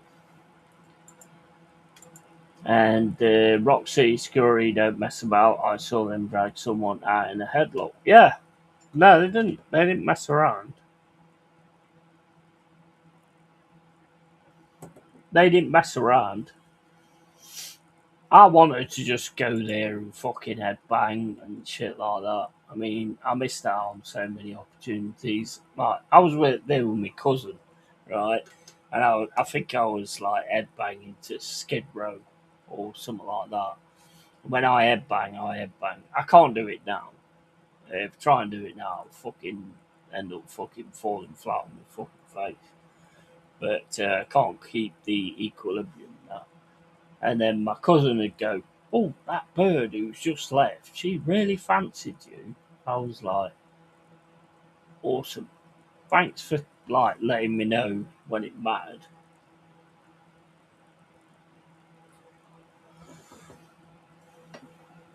I used to love it, Rock City and all that kind of shit.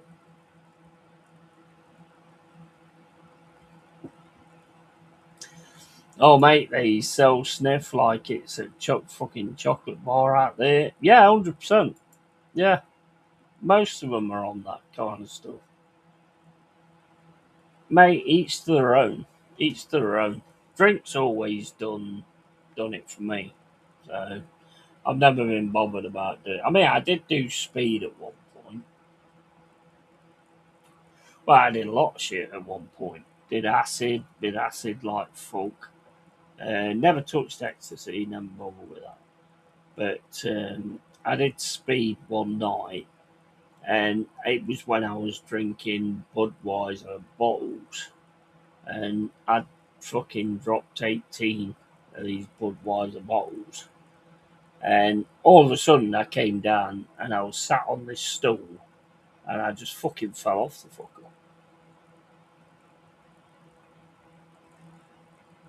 Done lots of shit like that.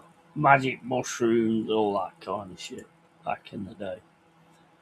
Like when that security guard at Sunderland dragged Ty away, security need to do what they need to do to get you out of there without force. Yeah, absolutely. Sometimes they go over though. Sometimes they do go over. But most of the time, I mean, the guys I work with, security, what was the guy's name? I can't remember his name now. God, when I was at PC World with Noel, Noel was absolutely sound. And then there's Billy. There's a guy, Billy. Oh my, he was a fucking nutcase, man. Yeah, I tell you what, he caught a lot of thieves. Though. He didn't fuck around. Billy did not fuck around at all. Like I said, the drugs make people think they're something better than what they are. Yeah, 100%. Especially speed. Speed, mate. You think you're the top. You think you're a superhero when you're on speed. But then that come down is fucking huge. When all of a sudden you get back to the fucking person that you are, that is massive. That is massive. Was it the acid you said made you see werewolves? Yeah, yeah, yeah. That was like when I was in the on Bestfoot Park.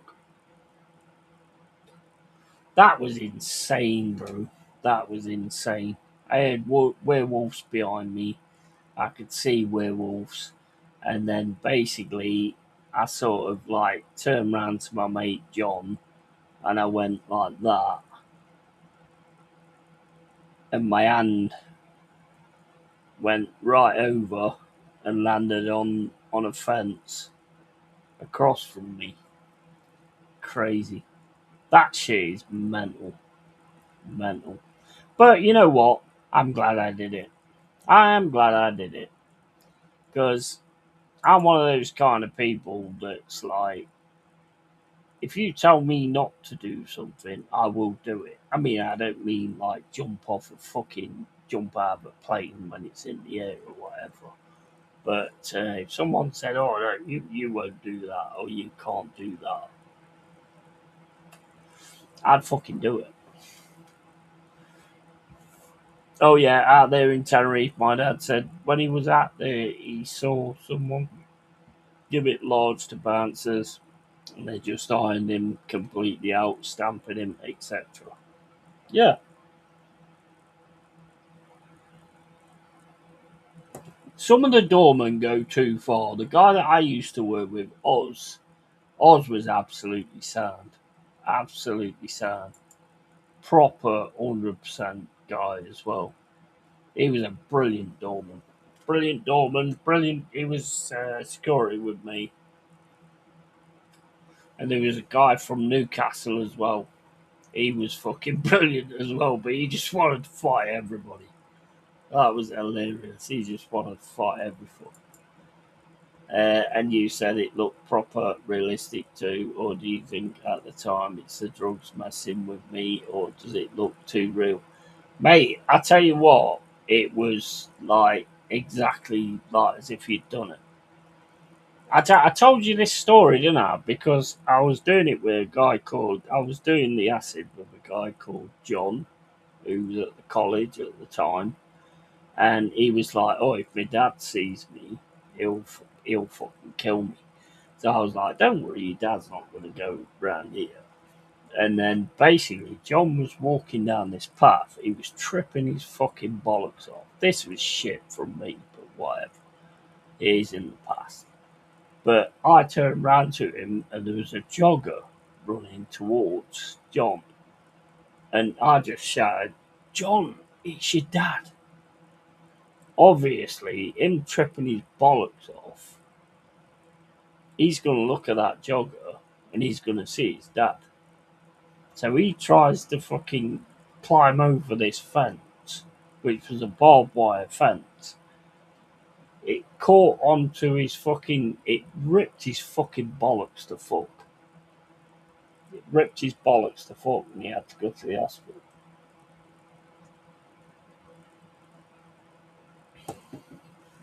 But that's how it really is. That's how it really is. You know, these mushrooms. I mean, mushrooms was like all right. There was reality to it, but you could sort of like decipher through it. LSD. Well, look at the Pink Floyd guy who drank a pint of it. Fucking like just disappeared. Dropped back to Sid Barrett, I think his name was. Drank a pint of it. He had a pint of it in the fridge and drank that. Fucking, it is nasty shit. If you can't deal with it. My second cousin Leroy and his dad Jim used to work on doors at a club in Essex, and they had two strap bulletproof vests on. Yeah, and you probably have to have like stab vests on there as well, to be honest, if you're doing that kind of thing. Yeah, I remember that story with him tripping his head off was the worst combination. Yeah, mate, I was a bastard then.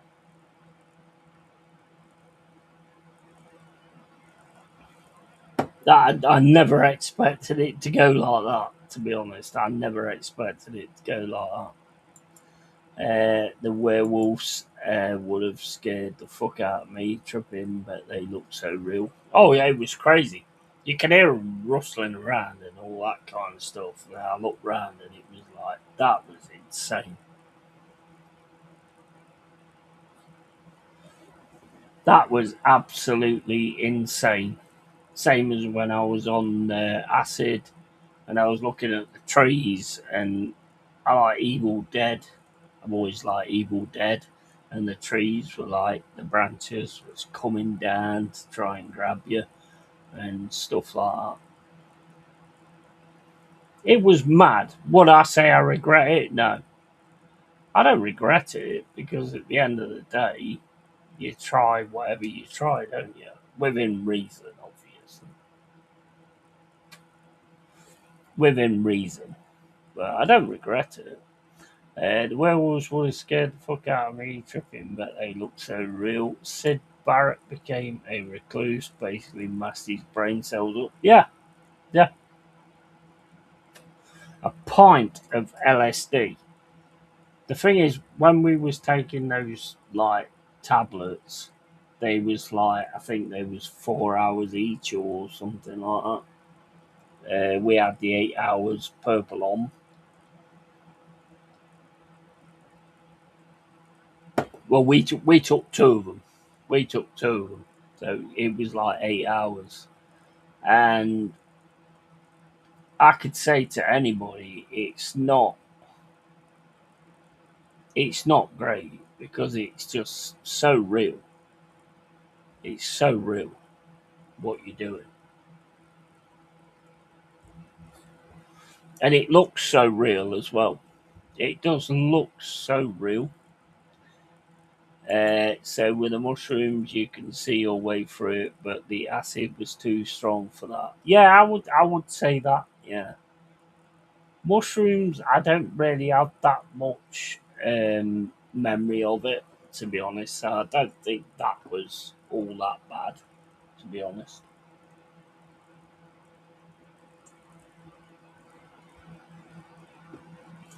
Mushrooms was easier because it was just like I don't know. I don't really remember the mushrooms that much, to be honest. I mean, the guy I was with, Jamie. Yeah, I'm not going to say his name, but Jamie. Um, he was like trying to wind somebody else up, and I don't know. I don't think that weren't as bad. That was no, oh, you bastard. That was nowhere near as bad as the acid. The acid just completely took you out. Mate, I'll tell you what, right? The thing about LSD and acid is you can see some fucked up shit. And I tell you now, when you get a bad one, when you get a bad trip, or you're. The one thing I would say about anybody who's going to take acid is make sure you are in the right frame of mind. Because if you're not in the right frame of mind when you take it, it plays on your mind. Yeah. So if you're not in the right frame of mind, you're gonna see some shit that's really gonna scare the fuck out of you. So it's crazy. It's crazy. Wow. So could hear the walls rustling around. That's even 100%. Yeah, that was the first thing that I noticed because we were sat on a bench. That was the first. I could just hear like this, like fucking things running around in the fucking bushes behind me and stuff like that. And then I looked round and I was like, fuck. But I knew what it was. So the thing is, you're kind of still there to a point, but it completely fucking wrecks your brain. It wrecks your brain. It's like, for instance, if you're having a bad trip, yeah, the thing is, if you're having a bad trip and you're thinking about a certain thing and that thing's in your mind, like, oh, I need to see my mum and dad, not be around anymore or anything like that, it will project that. It will project that to you. That's the worst part of it. It will actually show you that whatever whatever you're thinking at that time, That's why I project through for you. And well, they say weed edibles are much more stronger than smoking the thing. Yeah, I mean, I've done weed. Weed to me is just it is what it is. It's you get brilliant giggles. You get brilliant giggles. No matter what anybody says, you'll just laugh like fuck about it, mate. If I was a comedian, right? If I'm a comedian and I'm selling tickets, I'm just giving everybody weed because whatever I say, they're gonna laugh like fuck. I was laughing for time on weed when someone said corned beef, and that's just corned beef. But it was so funny to me because I was in that giggling stage.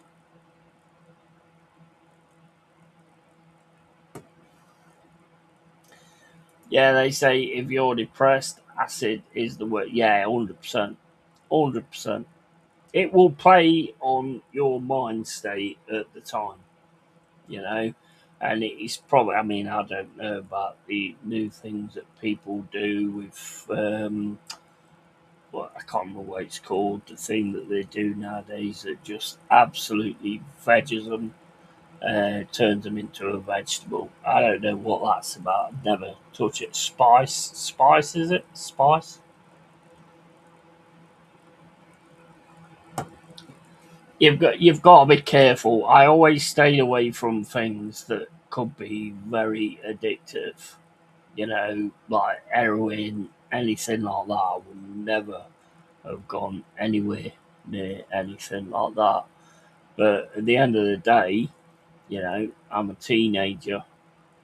And it's just like, yeah, it might be fun. Give it a go. Let's see what happens. Probably stupid, but anyway, it is what it is. Was what it was. And yeah, like if you're terrified of clowns or spiders and you think, yeah, you think of that before taking acid, you'll see, yeah, exactly. See, spiders would be, oh man, that would be massive for me. That would be massive for me. And the weird thing is I went back home, right? Because my dad always said, if you ever do this or you ever do that. See, most things my dad said, if you do this, you do that. I've gone out and done because it is what it is. I had a Mohican at one point because he said, if you ever do that, I'll fucking kill you. So I did that as well. I've always been like rebellious in that respect. And it's like, he was, when I was tripping my fucking balls off, absolutely tripping my balls off, I walked into the house and I went, right, I'm going to bed. And then I got halfway up the stairs and he came through the door and he went, come here a minute. My eyeballs was fucking massive, bro. My eyeballs was massive. I was proper tripping balls. Well, it felt that way anyway. I was proper tripping balls. And he went, just come down here a minute. And I went down. I was in the living room, and he was like going, "Are you all right?" And I went, "Yeah, yeah. I'm sad. I'm just a bit tired." And I knew my eyeballs was fucking huge. I was like, "Fuck! I'm gonna get screwed here. I'm gonna get fucked up here." And he didn't notice or whatever. I don't know whether he noticed or not. But I went back upstairs and I was tripping my fucking balls off till 8 a.m. the next morning. I wouldn't advise it to anybody. I would not advise it to anybody because it does really fucking. Unless you're in the right frame of mind, but if you want to try something, try something. That's not my. It's not down to me. But I'll be very careful with it. Be very careful with it, which I wasn't. But hey. I'm 53 years old now, so it's all past to me. Balloons because it replaces the oxygen in your brain and your brain starve, basically. Yeah, yeah, absolutely. 100%. And you tried to get to bed without anyone noticing. Yeah, exactly. And when he shouted me back, I was like, oh my fucking days. He knows. That's what I was thinking. He knows. He knows. And I know my fucking, well, I don't know. I mean, it felt like my eyeballs were massive, but I don't know. But I got through it. Right, I need a piss. I'll be back in a sec.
Do you know what, though? I don't regret anything that I've done.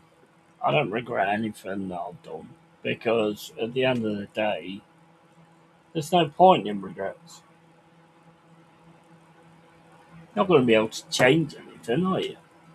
So what's the point in regrets? What's the point in living your life regretting something when life goes on? You're not going to be able to change it, so you've got to just go on with it, haven't you?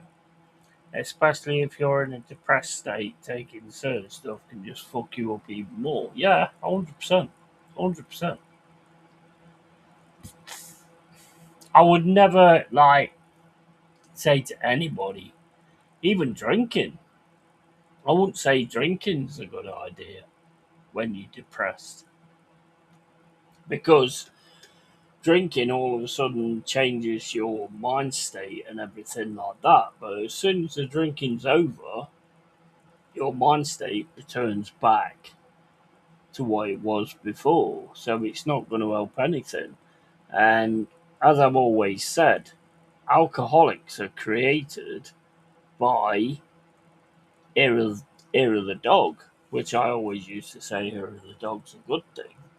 Whereas, you've had a few beers the night before, so you have a few beers the day after, but then you're going to be the same the next day, and then you're going to have another few beers to get rid of that, and then, and that's kind of how our alcoholics are made.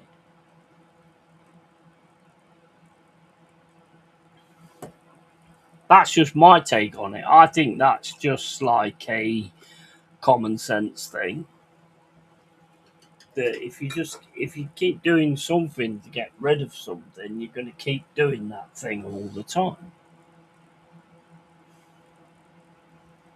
That's just the way I've always looked at it. That is just to me, that's just common sense.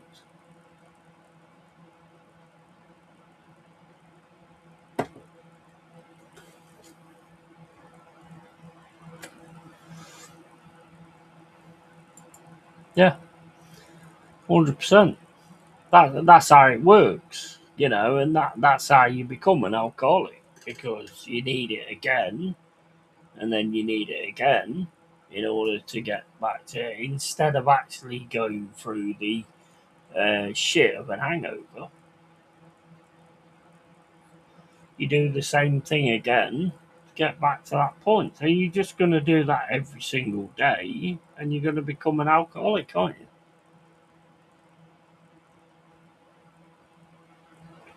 I love my beer. I fucking love it.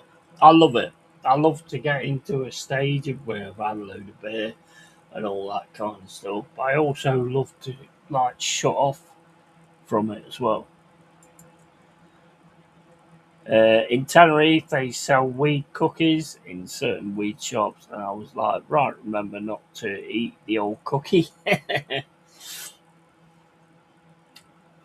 See, I don't think weeds.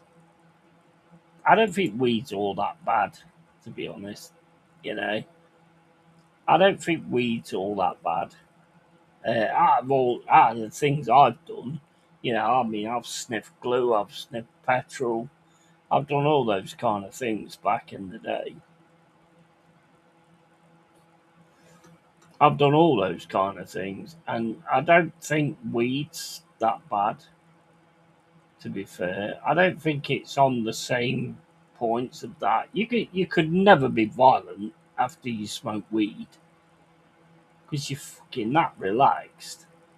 Well, the weed I used to smoke anyway. I don't know what weed is now, but you know, they drink to take the pain away of whatever circumstances. For example, a loved one passing, but as soon as you wake up, you're back to square one.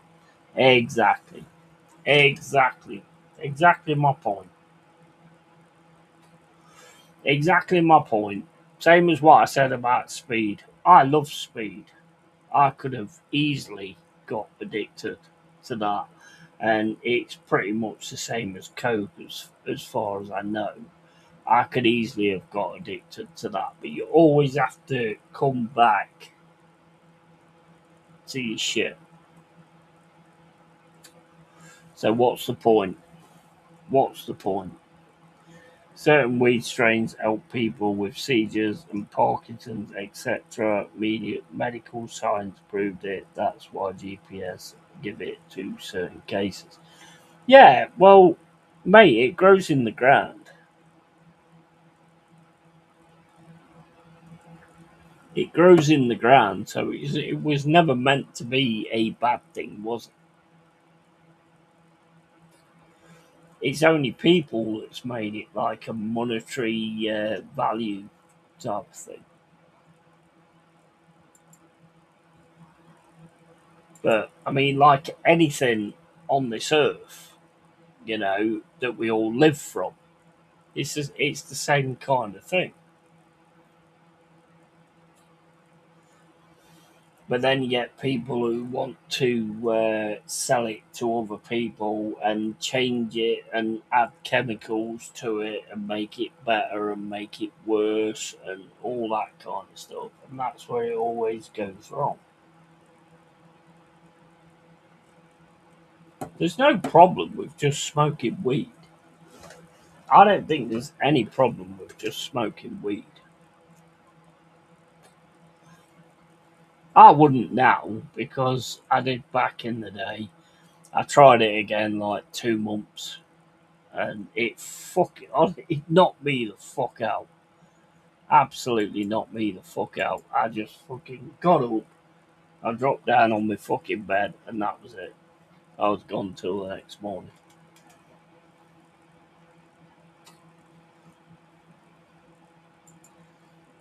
There was this girl who I saw on TikTok live. She must have had a few lines. She was only young, like 18, 19. Her eyes were like 5 times bigger than normal and gurning. I was like, fucking hell. Yeah. Mm. The thing is, what you need to understand is this: if you're trying to get away from your life, maybe you need to change your life and the direction your life's taking. If you need something to take you away from your life, you need to actually look at what you need to change in your life to not need anything like that.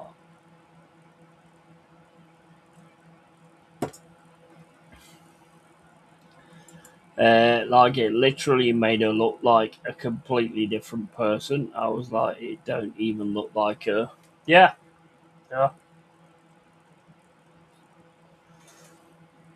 It's crazy. I think people like go so far away from their own problems and try and cut their problems out by using something that cuts their problems out instead of actually dealing with the problem that they've got.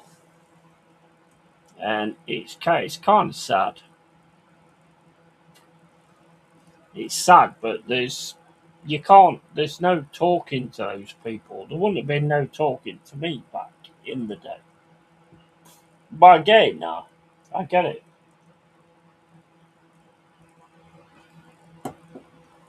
I get it now, 100%.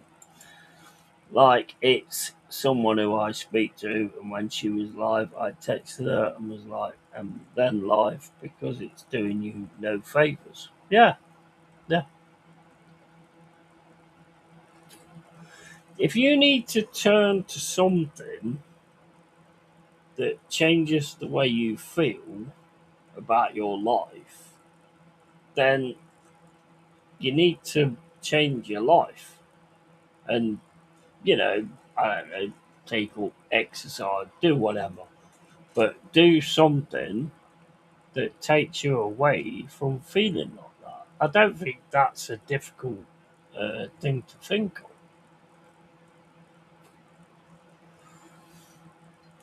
If your life's not right and your life's not good, then you need to do something to change it.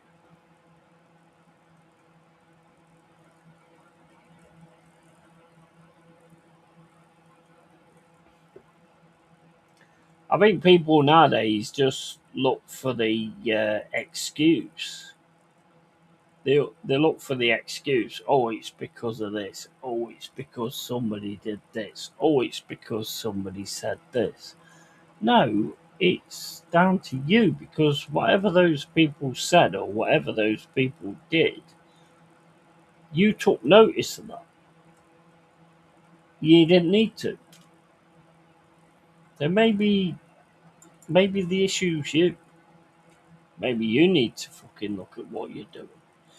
I know her dad, and he was on holiday. It was her and her mate, and then she ended it. And I FaceTimed her, and I was like, "What you doing? Just talk to me."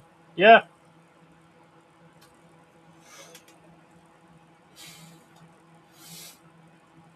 you know what? You know the crazy thing is, Jack. It's all just so simple. It's all just so simple. If you've got common sense, it's all just so simple.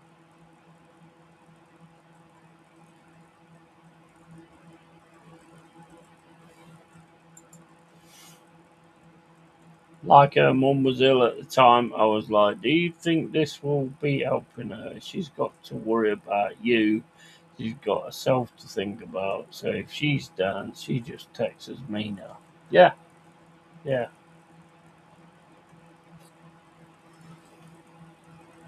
I think, to be honest, we are our own worst enemy. We are our own worst enemy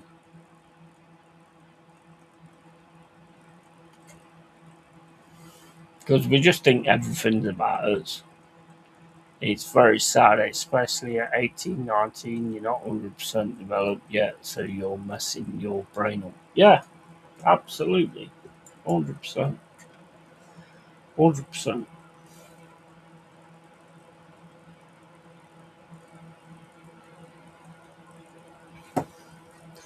Like I say, we are our own worst enemy. I've been the happiest I've been for a long, long time. Just living on my own, being on my own. When the lockdown thing came up, I, that worked perfectly for me because it was like, well, every time I'm like, do I go out? Do I, I'm trying to make decisions on do I go out or do I not go out? That kind of like when well you're not going out anyway, you know. So it kind of worked for me in that way, and I can live on my own. There's no problem with that. And I tell you what, I tell you now, Jack, right? The best skill that you can learn in life is being able to be okay on your own. Because you never know what's going to happen. You never know what's going to happen in life. It could all be taken away tomorrow, and then it's just you on your own. So to learn the skill of actually being okay on your own, I think that is one of the biggest. Forget like how you fight or who you fight or whatever. That is one of the biggest things you can learn in life, because you never know when it will come to the point where you are on your own. She told me it was a mate that gave her the stuff, like they would pause the live to go have some more. I said, first thing you gotta do is drop that person you call a friend. Yeah, 100%. 100%. Because your friend knows your situation and she's giving you that, I wouldn't be giving my mates that if they're going through that shit. Yeah, yeah, totally.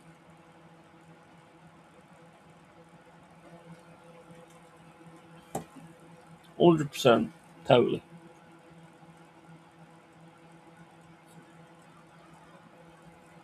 The thing is, Jack, you are the master of your own destiny, and what you do is who you are. Yeah, what you say is not who you are. What you do is who you are. Yeah, and that's what I've always said. That's always been my major thing. What you do is who you are. It's not what you say.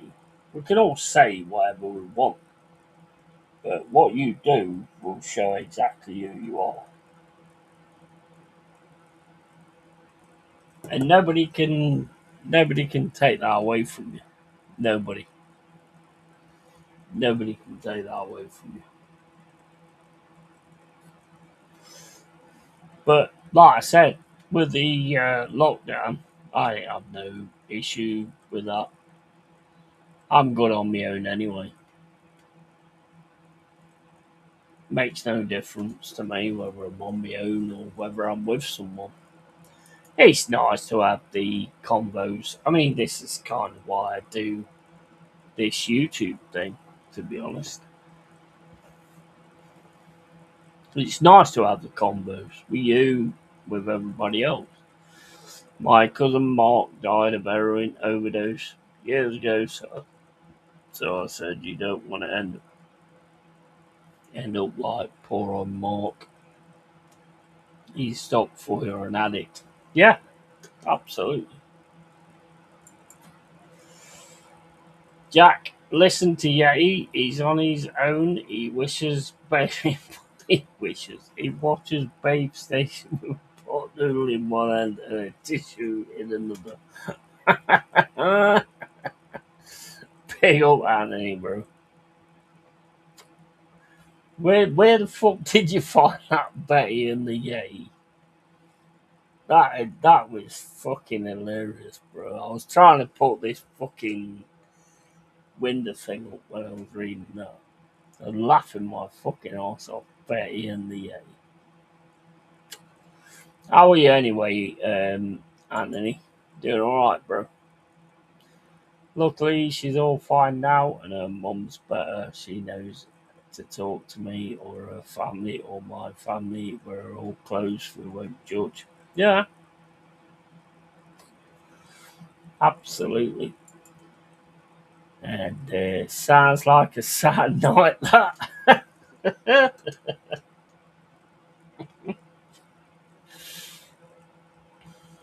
Andy's fucking awesome, though. And you all as well.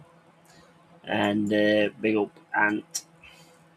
Yeah, how you doing, Ant? I sent you a message the other day about coming on to the real deal.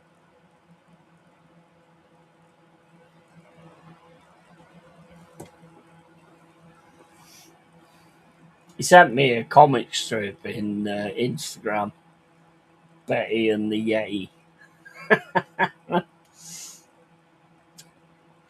No idea who Betty is, but yeah, might be a thing, I suppose.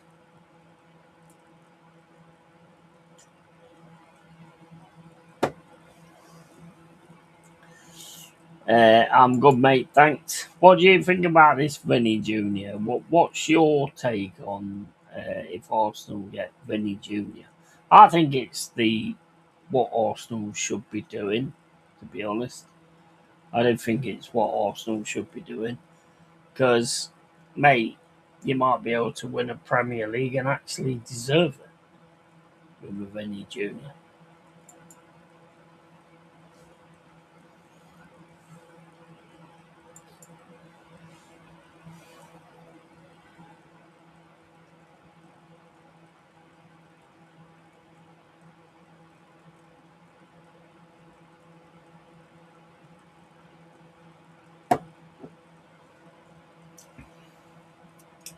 Yeah, what Bear does all the good stuff. It doesn't matter about drugs or anything like that. Bear does all the good stuff.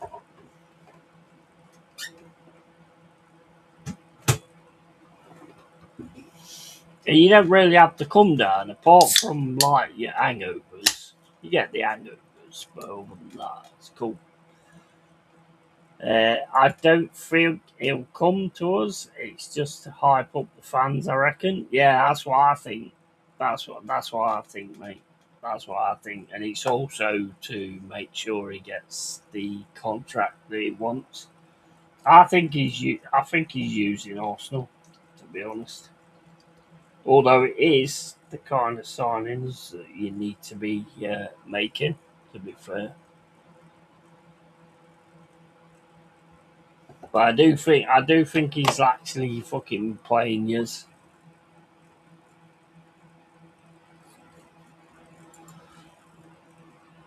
New York Post has said that FIFA have decided to end Infantino's project to sell stakes at the World Cup. Private investors have pulled out. The deal has collapsed. Nice. Nice, because, I mean, it's already corrupt. So, you know.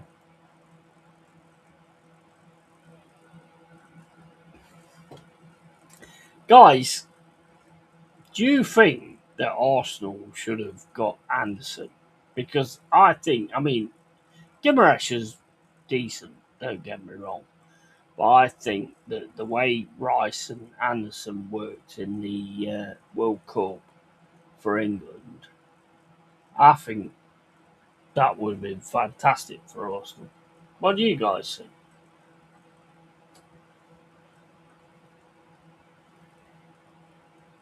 Do you think Arsenal should have got Anderson and had Anderson and Rice in the centre?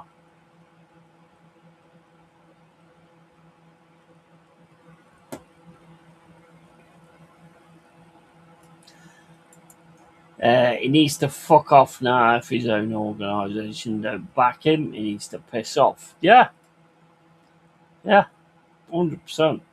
100%. And if I was a Chelsea fan signing Jordan Henderson and Danny Welbeck, I'll be having a cheeky wank over that. Mate, come on. Welbeck. You have Welbeck.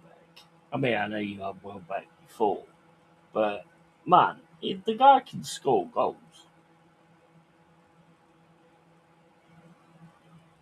The guy can score goals. I mean, I'm not sure on the Henderson thing, but Welbeck can score goals. Although, to be honest, I don't know what you guys think, but Chelsea's problem is at the back. Chelsea's problem is in defence. It's not all front, but I would still take Welbeck.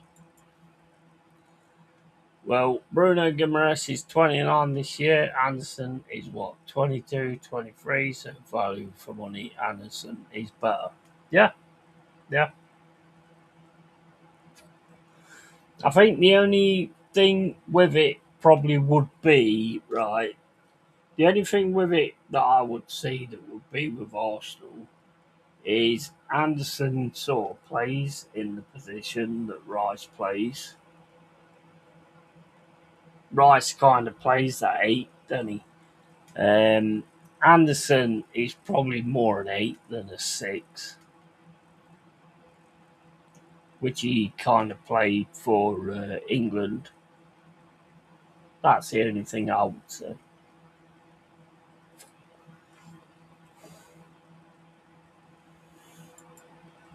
For his goals this year, I'd have took him to World Cup over Tony or Watkins. Yeah, yeah, 100%, 100%.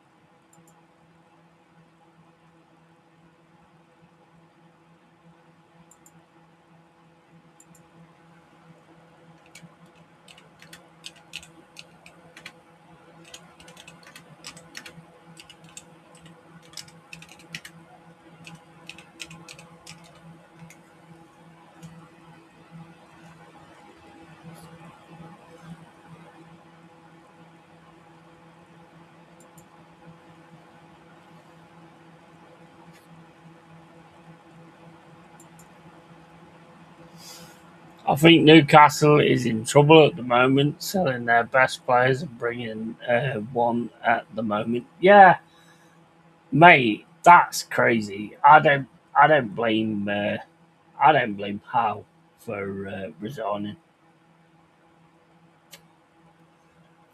I mean, Joel Linton wants to go now as well, don't he? Well, I don't know. I mean, I've seen it on social media.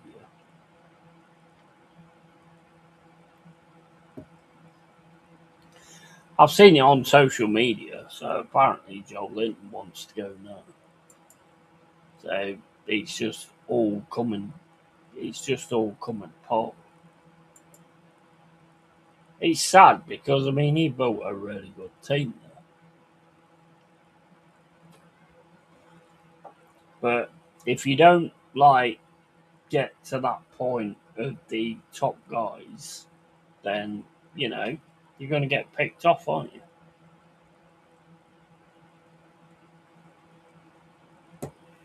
That's the way it works. I think Newcastle in trouble at the moment, selling their best. Yeah, I mean they bought some guys in. I don't know who they are. I don't know who those guys are, but that's not a bad thing. I mean, we bought guys in who I didn't know who they are. I mean, they've done well.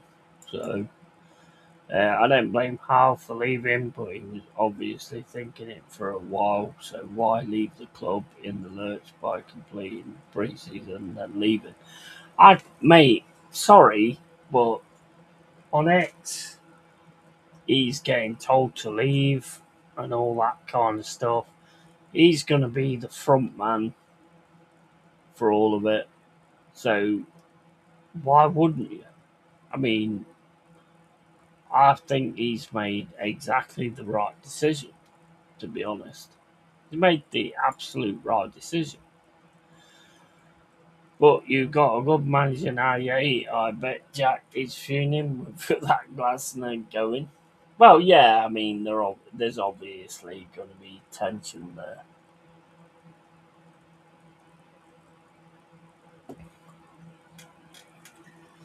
What he did does suck for a Palace fan, but for me, I, that is one of the guys I wanted anyway. I wanted him or I wanted Ariola, you know. So, I mean, it works for me. I mean, I would have gone with, what's his fucking name? The one we had at the end of last season, Petroni or whatever his fucking name is. I would have gone with him, to be honest, but I'll take Glasner.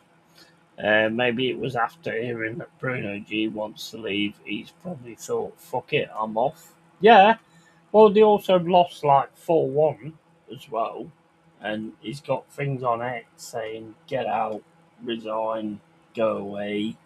Not that it's anything to do with him.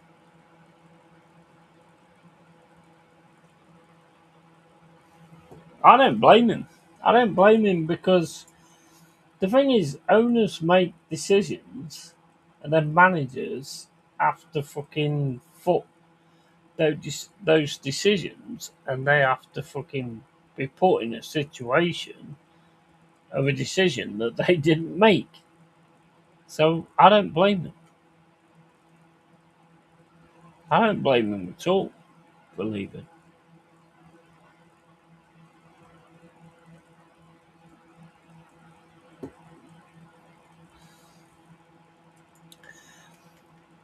Anthony, I'm not annoyed with him for leaving, but he was coming out saying he wants to leave to go to like an AC Milan or Man United or manage abroad and to go Forest. It's like, well, you're a liar, mate. Yeah, true, true,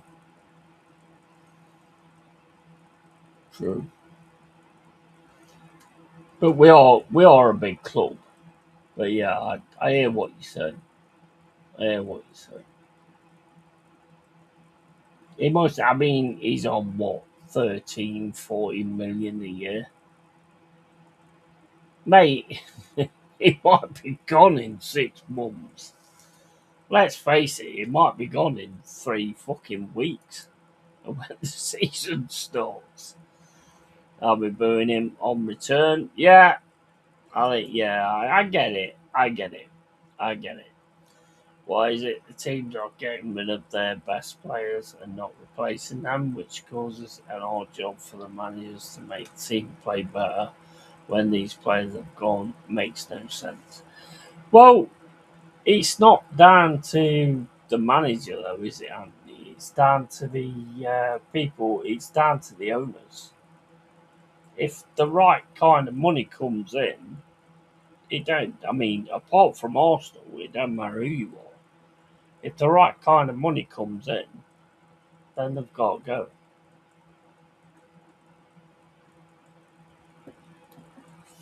It's business at the end of the day, isn't it? So if the right kind of money comes in, you telling me, right, Anthony, you telling me that if Real Madrid all of a sudden came in and said 500 million for Saka, he's gone. And you're the most like protected team. But if somebody came in and said 500 million for Declan Rice, he's gone. You've got the better chance of keeping hold of your players, but he's still gone at 500 mil, of course. I don't blame him, but after spending 700 odd million to finish the seventh place, Steve Bruce got them isn't acceptable. Yeah, I get where you're coming from, Jack. I do get where you're coming from. But if you're getting 13 million a season, which is like fourth highest in the league, is mental money. Yeah, it is. It is. He's got to deliver. At the end of the day, he's got to deliver. Mate, if he doesn't get the transfer he wants next season or season after, he'll call the row. He's done it at every club. Leopards don't change their spots. Yeah, but I think he will. He will get that with Mariakis.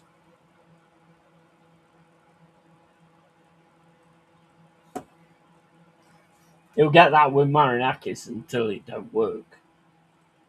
Because, as you've said, Leopard don't change his spots, and Mariakis Leopard don't change his spots either. So if he's not providing the results or anything like that, it will go exactly the same way. I thought Arsenal would have been more active in this window, if I'm honest. Yeah, but you guys never do shit like that, though, do you? I mean, you'd think, like, with you winning the league, you'd think you'd be. Yeah, I agree with you. I think with you winning the league, you'd think you'd be a little bit more, you know, get up and go and grab these players and all this that and the other. But it just doesn't seem to have changed. Well, like 55 million for Lacroix, we signed him for like 15 million, so for the club it's 40 million profit. Absolutely, 100%. And that's what we have to do. Anthony, I think you're not spending. It's because you haven't had a massive sale in years, so you're going to be close to PSR or FFP if you need to sell to buy. I mean, they must be close because the wages that they offer out are insane. They're insane.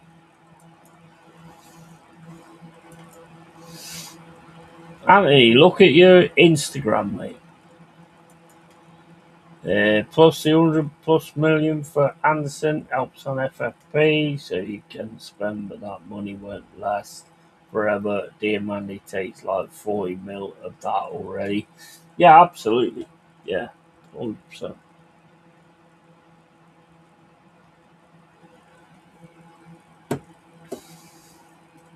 100%.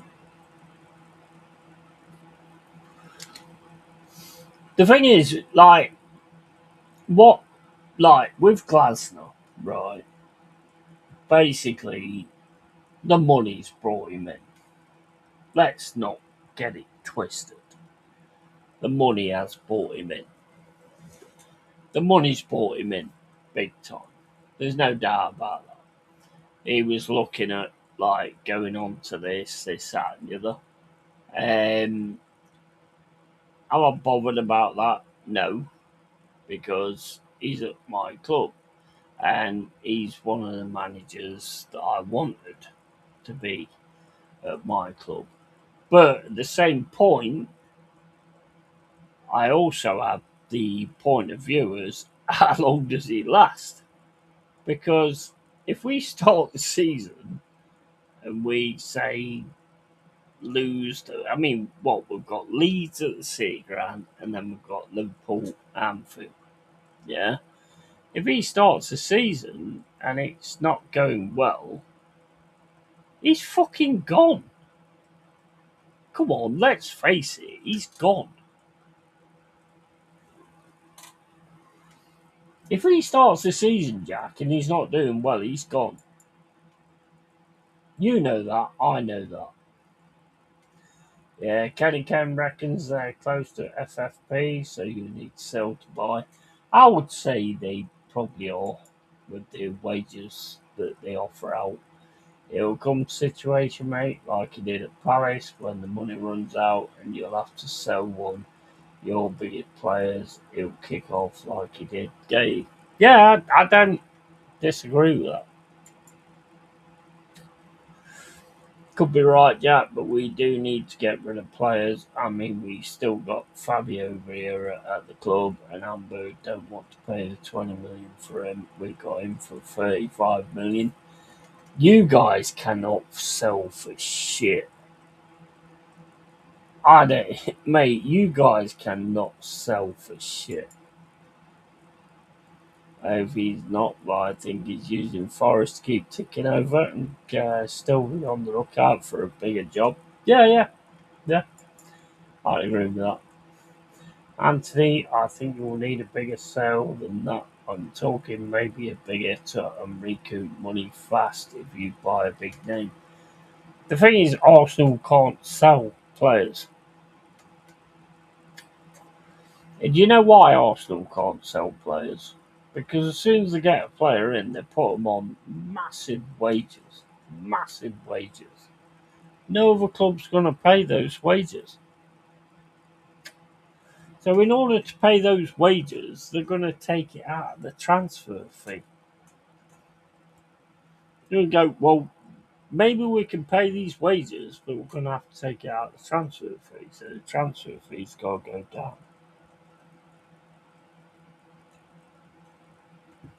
That's what makes sense to me. Like when we had the poor start was after 7 games, 0 wins at Forest, he'll be back at Job Centre signing on. Yeah. Mm. It's possible. I'm happy with the manager that we've got. I think he's a real good up and coming manager. There's always going to be this thing with us and Palace because of what Marinakis did. But at the end of the day, there was an email sent out. The email weren't read, so it's not 100% down to anything like that. Um, I think there's a point of view where there seems to be like a thing where Palace go against Forest. I don't know why that is, but they seem because it's always there, you know.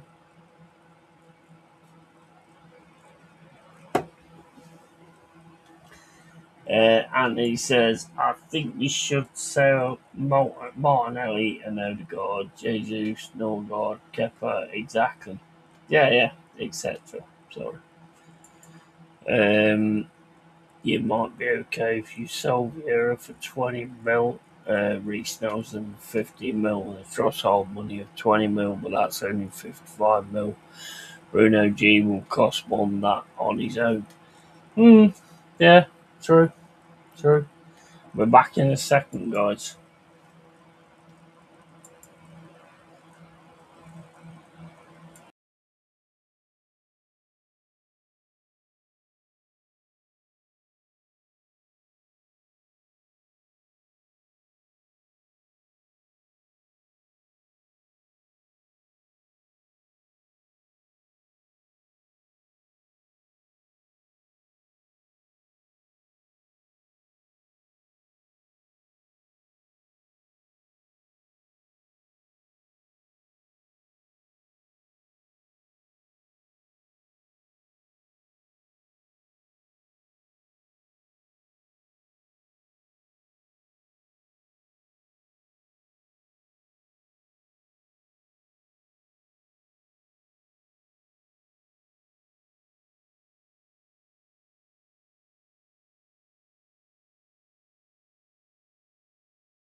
Paris feel pissed off because you wait for a certain email to ticket email. It's not what I thought. Because they not emailed Paris direct. I ain't got a problem with Forest, mate. You know that. I'm always saying to you, hope you go well.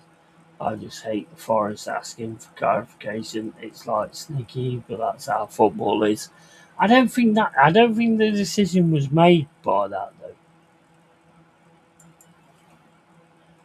I don't think the decision was made by that.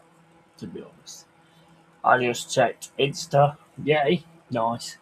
I tell you what, we'll end this. If you want to go on private stream, then we'll sort it out there. Yeah, if you want to go on there, Jack. But yeah, as always, guys, keep it real, keep it yay, and yeah, tatty fucking bye. See you later, guys. Take care.